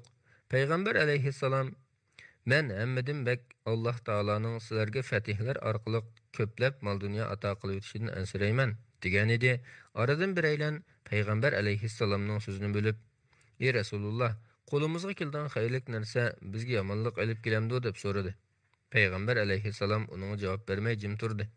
Boshqalar savol so'rag'uchiga "Payg'ambar alayhissalom sen gap qilmasa, sen nimishqa so'zni bo'lib gap qilasan?" deydi. Qarasak payg'ambar alayhissalomga vahiy nozil bo'layotgan ekan. Bir kamdan keyin payg'ambar alayhissalom yuz ko'zidagi tarni surtib o'tib, bayam savol so'ragan kishi qani? Aslida yaxshilik faqat yaxshilikla olib keladi. Ammo atiyaz faslida o'sadigan o't cho'plar orasida molning qo'rsqini esib o'ltirib qo'ydigan yoki o'ltirib qo'yg'il tasqaldigan o'simliklarim bor. Faqatla yeşil o'simliklarni muvofiq miqdorda yeb, qo'rsqa to'yganda optoq qoqlanib, siyib, tezaklab, qo'rs qochganda yana o'tlagan mol sharvlar halok bo'lmaydi. Mol dunyomi shundoq yiqimliq va tatliqdir. Miskin, yetim yesir va yo'lda qolgan bechoralarga pul mol xajlagan musulmon nimga yaxshi? Haqqi bo'lmay turib, pul mol olganlar yeb to'ymaydigan kishilarga o'xshaydi. Qiyomat kuni u mol ularning ziyniga guvoh bo'ladi, dedi. İmam Buxariyning rivoyatida Abdurrahman ibn Avf radhiyallohu anhudan rivoyat qilinadiki, u bir kuni ro'za tutgan bo'lib, iftorlik taom keltirilganda u Musab ibn Umayr qatl qilindi. Halbuki u mendan yaxshi edi. U dafn qilinganda shunday qisqa bir yepinchi bilan kepallandiki, beshini yapsaq puti, putini yapsaq beshi eshilib qoladi. Hamzimi o'ltirildi. Umi mendan yaxshi edi. Ham umi shunday qisqa yepinchi bilan kepallandi. Mana endi biz nurg'un mol dunyoga erishdik. Biz yaxshiliklarımızın mushu dunyoda beritilgan bo'lishidan bekim ansiraymiz, dedi va yig'sini to'xtata olmay taomni yemadi. Tirmizining Hasan rivoyatida Abu Hurayra radhiyallohu anhudan rivoyat qilinadiki, u payg'ambar sallallohu alayhi vasallamning mundaq deganligini anglagan. Diqqat qilinglarki, dunyo la'nat qilingan. Uningdagi narsalarga la'nat qilingandir. Faqatla Allohni zikr qilish va Alloh yoshkurdigan amallar, olim va ilm o'rgangich qatorliqlar buning sirtida.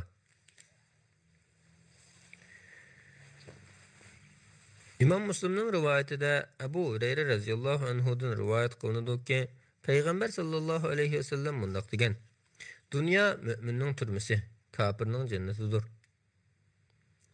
Tirmizining sahih rivoyatida Abdullah ibn Mas'ud radhiyallohu anhudan mundaq rivoyat qilinadi. Payg'ambar sallallohu alayhi vasallam bir bo'rining ustida uxlab qolgan edi. Qarasak, biqiniga bo'rining izi chiqib qopti. Shuning bilan, "Ey Rasululloh, ostinga bir ko'p selib bergan bo'lsak" degan edik. Payg'ambar alayhissalom: "Mening dunyo bilan nima ishim? Men dunyoda faqat bir tip daraxt ostiga kirib sa'ydigandan keyin daraxtni tashlab yo'lni damlashtirgan yo'lovchiga o'xshayman xolos", dedi. İmam Müslimning rivoyatida Jabir ibn Abdullah radhiyallohu anhumadan mundaq rivoyat qilinadi. Payg'ambar sallallohu alayhi vasallam Madinaning yuqori tarafidagi mahalladan bozorga kirib keldi. Xalq uning atrofini o'rib olgan edi. Yo'lda ketib o'tib, o'lib qolgan bir o'g'loqni ko'rib qoldi. O'g'loqning quloqlari kichik edi. Payg'ambar alayhissalom o'g'loqning qulqidan tutib turib, "Kim bu o'g'loqni bir dirhamga sotib oladi?" deb so'radi. Xalq, "Buni nima qilamiz? Agar tirik bo'lgan taqdirdami, kichik quloqlari tufaylidan bir dirhamga sotib olmaydiq" deyishdi. Buni anglagan payg'ambar alayhissalom, Allohning nomi bilan qasamki, Alloh uchun bu dunyo sizlarning nazringlardagi mushu o'g'loqdanmi qadrsizdir, dedi. İmam Müslim'nin rivayetinde Bani Fehr kabilesinden Mustavrid radıyallahu anhu rivayet kıldı ki Peygamber sallallahu aleyhi ve sellem bundak degen. Allah'ın namı bilen qasam ki dünya ahiret nisbeten xuddi chimchilaq barmoqni dengizga tiqib chiqqandekli bir ish. Biringlar barmoqni tiqib dengizdan qanchalik suv olaligiga qarab baqsin. Tirmizining sahih rivoyatida Sahl ibn Sa'id radhiyallohu anhu rivoyat qiladi-ki, payg'ambar sallallohu alayhi vasallam mundaq degan: "Navoda dunyo Allohning nazarida pashining qanotchilik qimmatga ega bo'lsa edi, kafirga uningdan bir yutum suv bermagan bo'ladi." Tirmizining sahih rivoyatida Qatada ibn Nu'man radhiyallohu anhudan rivoyat qilinadi-ki, payg'ambar sallallohu alayhi vasallam mundaq degan: Allah bir bandini yaxshi ko'rsa, uni xuddi biringlar bemor kishini suvdan parhez tutqizgandek dunyodan parhez tutqizadi. Qatada ibn Nu'man radhiyallohu anhudan rivoyat qilinadi-ki, payg'ambar sallallohu alayhi vasallam mundaq degan: Allah bir bandini yaxshi ko'rsa, uni xuddi biringlar bemor kishini suvdan parhez tutqizgandek dunyodan parhez tutqizadi. Buxoriy muallaq rivoyat qilgan hadisda Ali ibn Abu Talib radhiyallohu anhu mundaq degan: Dunyo orqan qilib ketdi, oxirat oldin qilib keldi. Har ikkilisining bolalari bor. Shunga sizlar oxiratning bolalaridan bo'linglarki, dunyoning bolalaridan bo'lib qolmanglar. Chunki bugun amal bor, hisob yo'q. Ata hisob bor, amal yo'q. Shuning bilan sehiylik, mardlik, bexillik ve mal dünyanın söküşük alaqlar sayyidislerini okuğan bulduk. Allah hammalarga paylık ilim ata qilsin. Assalamu alaikum ve rahmetullahi ve berekatuhu.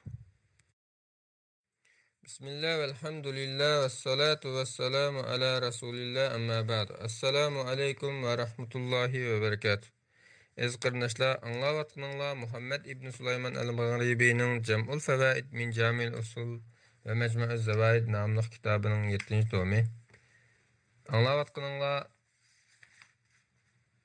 Edep, Əxlaq ve Qaidusullah bölümü.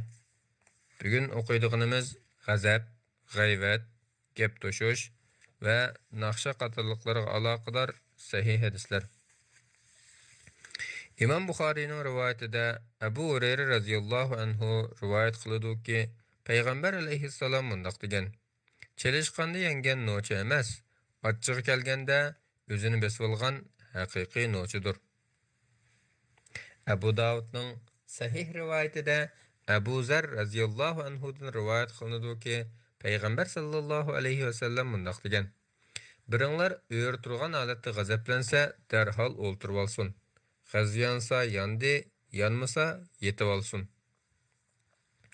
İmam Buxari'nin rivayetinde Süleyman ibn Surad radhiyallahu anhudan mundaq rivayet kılıdı. Peygamber sallallahu aleyhi ve sellem'nin huzurida turattık. İki kişi birbirini tillaş qilturdi.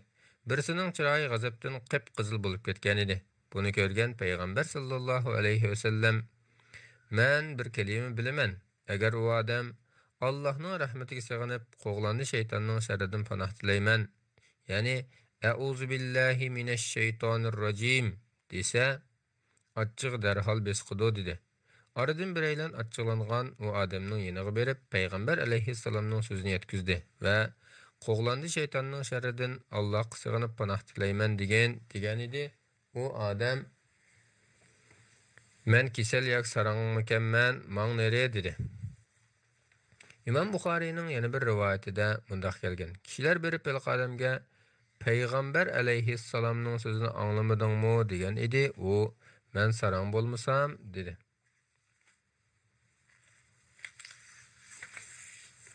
İmam Buxariyning rivoyatida Abu Hurayra radhiyallohu anhu rivoyat qiladi-ki, bir odam payg'ambar alayhissalomga "Menga nasihat qilgin" degan edi. Payg'ambar alayhissalom g'azablanmagan dedi. U odam so'zini takrorlayvergan edi. Payg'ambar alayhissalommo qayta-qayta g'azablanmagan deyaverdi.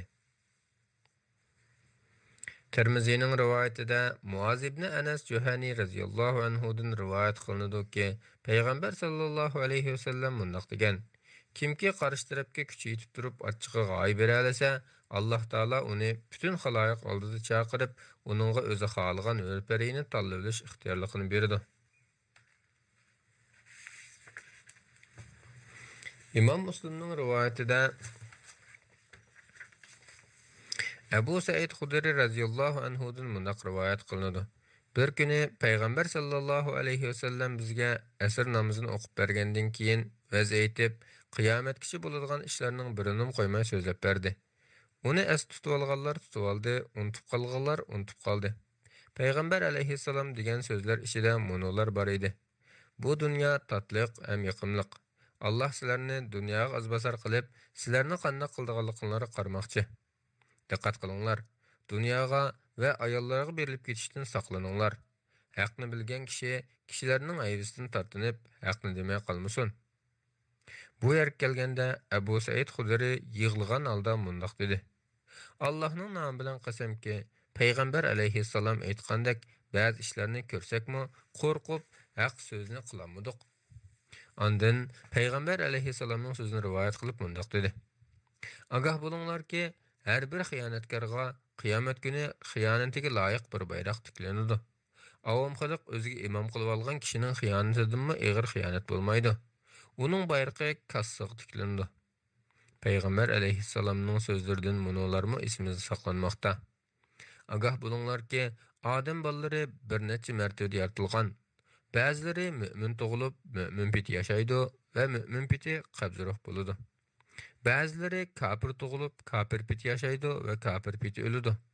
Yana ba'zilari mo'min tug'ilib, mo'min piti yashab, kafir bo'lgan holda o'ladi. Ba'zilari kafir tug'ilib, kafir piti yashab, mo'min bo'lgan holda o'ladi. Agah bo'linglarki, ularning ba'zilari g'azva osti kelib tiz yanadigan bo'ladi, ba'zilari g'azva tiz kelib tiz yanadigan bo'ladi, yana ba'zilari g'azva tiz kelib osti yanadigan bo'ladi. Ularning eng yaxshisi g'azva osti kelib tiz yanadiganlari. Eng yomoni bo'lsa, g'azva tiz kelib osti yanadiganlardir. Ularning ichida qarzni chiroyli to'laydigan va elishini chiroyli so'ylaydiganlar bor. Yana qarzni qo'pol to'laydigan, lekin elishni chiroyli so'ylaydiganlar bor. Yana qarzni chiroyli to'laydigan, lekin elishni qo'pol so'ylaydiganlar bor. Undan boshqa ham qarzni qo'pol to'laydigan, ham elishini qo'pol so'ylaydiganlar bor. Ularning eng yaxshisi ham qarzni chiroyli to'laydigan, ham elishini chiroyli so'ylaydiganlar. Eng yomonlari bo'lsa, ham qarzni qo'pol to'laydigan, ham elishini qo'pol so'ylaydiganlardir. G'azab odam bolasining qalbidagi cho'g'dir. İnson bolasining ko'zlarining qizirib, tomirlarining ko'pib ketganligini ko'rmadinglarmi? Kimki o'zida ashundoq alomatlarni his qilsa, yerga chaplashib olsin. Biz bir kuni patqanmidi yoki biz kun patqanmidi yoki patmaganmidi deyishib qarash qiltiruvdik. Payg'ambar alayhissalom bilib qolinglarki, dunyo umridan qilib qolgani bugundan qilib qolgan vaqtchilikla, ya'ni bekmi az qilib qoldi dedi.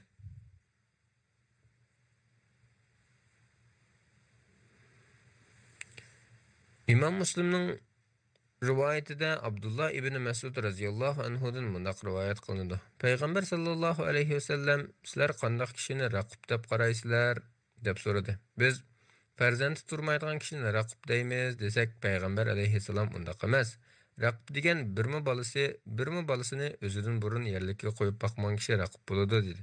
Anda yana qanday kishilarni polvon deb qaraysizlar deb so'radi.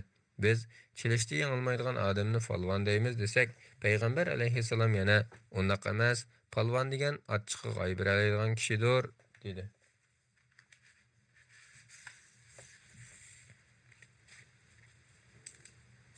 İmam Ahmedning raviylari ishonchlik rivoyatida Ibn Abbas radhiyallohu anhumadan rivoyat qilinadiki, payg'ambar sallallohu alayhi vasallam mundaq degan: O'gitinglar, qulaylaştırыңlar, qiyinlashtirmanglar. G'azablanib qolsanglar, jim turib olinglar.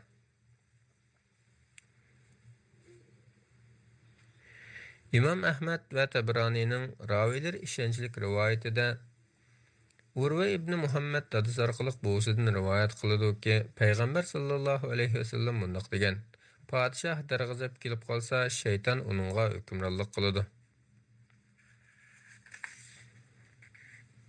Abu Davudning sahih rivoyatida Abu Hurayra radhiyallohu anhudan bundoq rivoyat qilinadi.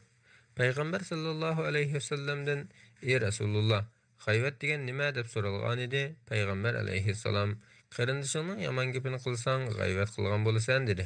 Payg'ambar alayhissalomdan yana: "Agar qarindishimda men degan ishlar bo'lsa deb so'raldi." Payg'ambar alayhissalom: "Sen degan gaplar uningda bo'lsa, uning g'ayvatini qilgan bo'lasan. Agar bo'lmasa, uni qarilagan bo'lasan" dedi. Abu Davudning sahih rivoyatida Aisha radhiyallohu anhadan mundaq rivoyat qilinadi. Payg'ambar sallallohu alayhi vasallamga Safiyaning bo'yining pakarligi so'ng yetib oshidi desam, Payg'ambar alayhissalom: "Sen shundoq bir so'z qildingki, navoda u so'z dengizga aralashtirilgan bo'lsa, dengiz suyini bulg'ayotgan bo'ladi" dedi. Ondan qiziqchilik qilib, Payg'ambar alayhissalomga bir kishini do'rab bergan edim. Payg'ambar alayhissalom: "Manga mundaq mukofot bersimi, bir inson aybini ichib do'rmayman" dedi. Abu Davudning sahih rivoyatida Anas ibn Malik radhiyallohu anhudan rivoyat qilinadi-ki, Payg'ambar sallallohu alayhi vasallam mundaq degan: "Men osmonga ilib chiqilganda, ya'ni Mi'raj kechasi, tush tirnoqlari bilan yuz va maydillarini tatlayotgan kishilarni ko'rib, "Ey Jibril, bular kimlar bo'ladi?" deb so'ragan edim. Jibril: "Ular kishilarning g'ayvatini qilib, go'shtlarini yeydigan kishilarning izzat nomusini haqida gap qildiganlar. Ular kishilarning g'ayvatini qilib, go'shtlarini yeydigan, kishilarning izzat nomusi haqida gap qildiganlar" deb javob berdi.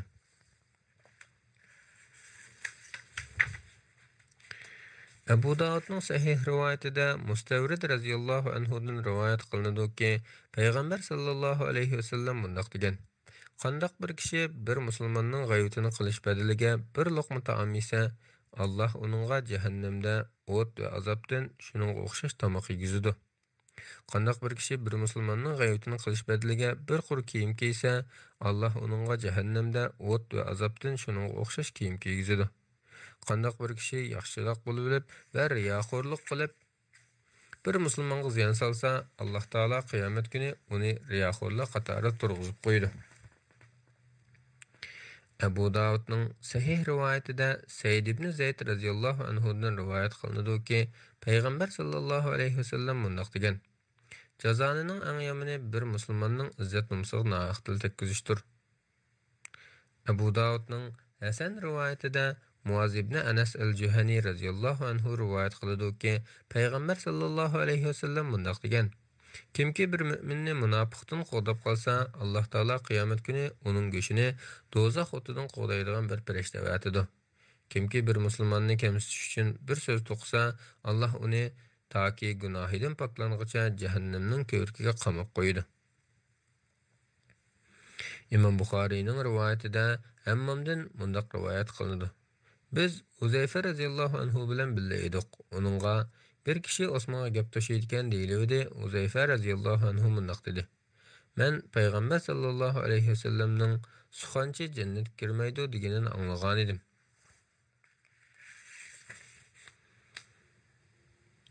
Imom Ahmadning raviylari ishonchli rivoyatida Jabir ibn Abdullah radhiyallohu anhudan mundaq rivoyat qilinadi: "Biz payg'ambar sallallohu alayhi vasallam bilan birga edik. To'satdan topning sesiq puruq kelibdi. Payg'ambar alayhissalom: 'Bu nim puruq bilamsizlar? Bu mu'minlarning g'ayvatini qildiganlarning puruqi' dedi." Tabaranining Al-Kabirdagi raviylari sahih hadisning raviylari bo'lgan rivoyatida Abdullah ibn Mas'ud radhiyallohu anhudan mundaq rivoyat qilinadi: "Biz payg'ambar sallallohu alayhi vasallam bilan birga o'ltiratdik. Aradan bir aydan o'rnidan turib qaytib ketishiga yana bir aydan uning g'ayvatini qildi. Payg'ambar alayhissalom uningga tishingni ko'chilvat dedi. U: 'Ey Rasululloh, nima ko'chilayman, go'sht yemsam?' dedi.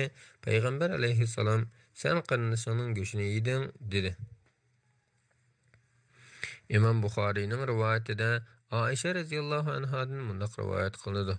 Payg'ambar sallallohu alayhi vasallam mening yonimga kirganda, yonimda ikki qiz Buas, Avs bilan Xazraj o'tirisidagi jang bo'lgan joy urushida aytilgan qo'shiqlarni naqsh qilib aytotdi. Payg'ambar alayhissalom udul ko'rpiga chiqdida bizga orqasini qilib yotdi. Bir kamdan keyin dadam Abu Bakr kirib qilib meni ayblab, Rasulullohning oldida shaytonning navolari yangrab ketibdi-go dedi. Payg'ambar alayhissalom Abu Bakrga ularni o'z mayliga qo'ygan dedi. Payg'ambar alayhissalom diqqat qilmagan vaqtda u ikki qizni chimdib qo'ydim. Hujramdan chiqib ketdi. Hech kunlari qora tanliklar nayza qalqonlarini o'ynatib mahorat ko'rsatdi. Men Payg'ambar alayhissalomdan so'radimmi yoki Payg'ambar alayhissalom mendan so'rasa ma'qul bo'ldimmi? Aytavur, men Payg'ambar alayhissalomning keyinida turib, abashlarning mahoratini ko'rdik. İkimizning mağzi bir-biriga tegib turadi. Payg'ambar alayhissalom hayajonlangan holda, "Ey bani Arfida, bo'sh kelmanglar" deb qo'yatdi. Men zirik kuch ko'rgandan keyin Payg'ambar alayhissalom "Bo'ldimi?" deb so'radi. Men "A" degan edim, "Amsa hujraga qaytqin" dedi. İmam Buxariyning yana bir rivoyatida mundaq kelgan. İkki qiz ansariylar Buas urushida aytishgan qo'shiqlarni naqsh qilib o'qiyotdi. Amaliyotda u ikkisi naqshchi emas edi. İmam Buxariyning yana bir rivoyatida mundaq kelgan. Ömer ularni to'sgan edi. Payg'ambar alayhissalom ularni o'ynoqli qo'y, "Ey bani Arfada, xotirjam o'ynavringlar" dedi. İmam Müslimning rivoyatida Abu Hurayra radhiyallohu anhudan mundaq rivoyat qilinadi. Habeşler Payg'ambar alayhissalomning yanında neyz mahorat ko'rsatayotganda Hazreti Ömer kirib ularga tashat qilib turgan edi. Payg'ambar alayhissalom "Ey Ömer, ularga tegma" dedi. İmam Buxariyning rivoyatida Rubayya binti Muavviz ibn Afra radhiyallohu anhaning mundaq deganligi rivoyat qilinadi. To'yim bo'lgan kunning ertasi Payg'ambar sallallohu alayhi vasallam kelib mening ko'rpamda o'ltirdi. Kichik qizlar daplarni chelib Badrda o'ltirilgan ota-bobolarimizga marsiya o'qitdi. Aradan biri ichimizda ayatki ishni biladigan payg'ambar bor dedi. Payg'ambar alayhissalom bundaq demay bayıq so'zlaringni dalmashtirgan dedi. Abu Davudning sahih rivoyatida Nafi'dan mundaq rivoyat qilinadi. İbn Ömer radhiyallohu anhuma neyning ovozini anglab ikki barmoqini ikki qo'lga tiqdi-da yo'lning yaxshiga chiqib mendan "Ey Nafi, bu ovoz yana anglatamdi" deb so'radi. Men "Yo'q" degan edim. Barmoqini qo'lqadan chiqarib, "Men payg'ambar sallallohu alayhi vasallam bilan birga edim. U ne ovozni anglab mushuna qilib olgan edi" dedi.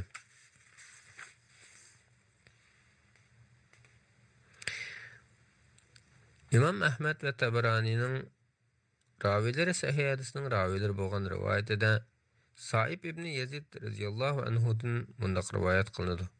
Payg'ambar sallallohu alayhi vasallamning huzuriga bir ayol kelgan edi.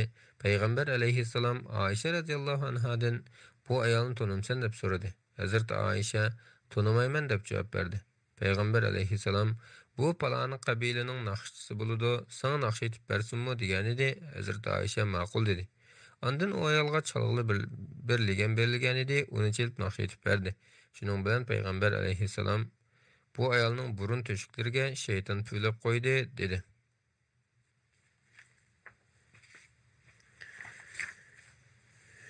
Allah hammalarni g'azabdan, g'ayvatdan, gap to'shishdan va naqsh anglashdan saqlasin. Assalomu alaykum va rahmatullohi va barakatuh.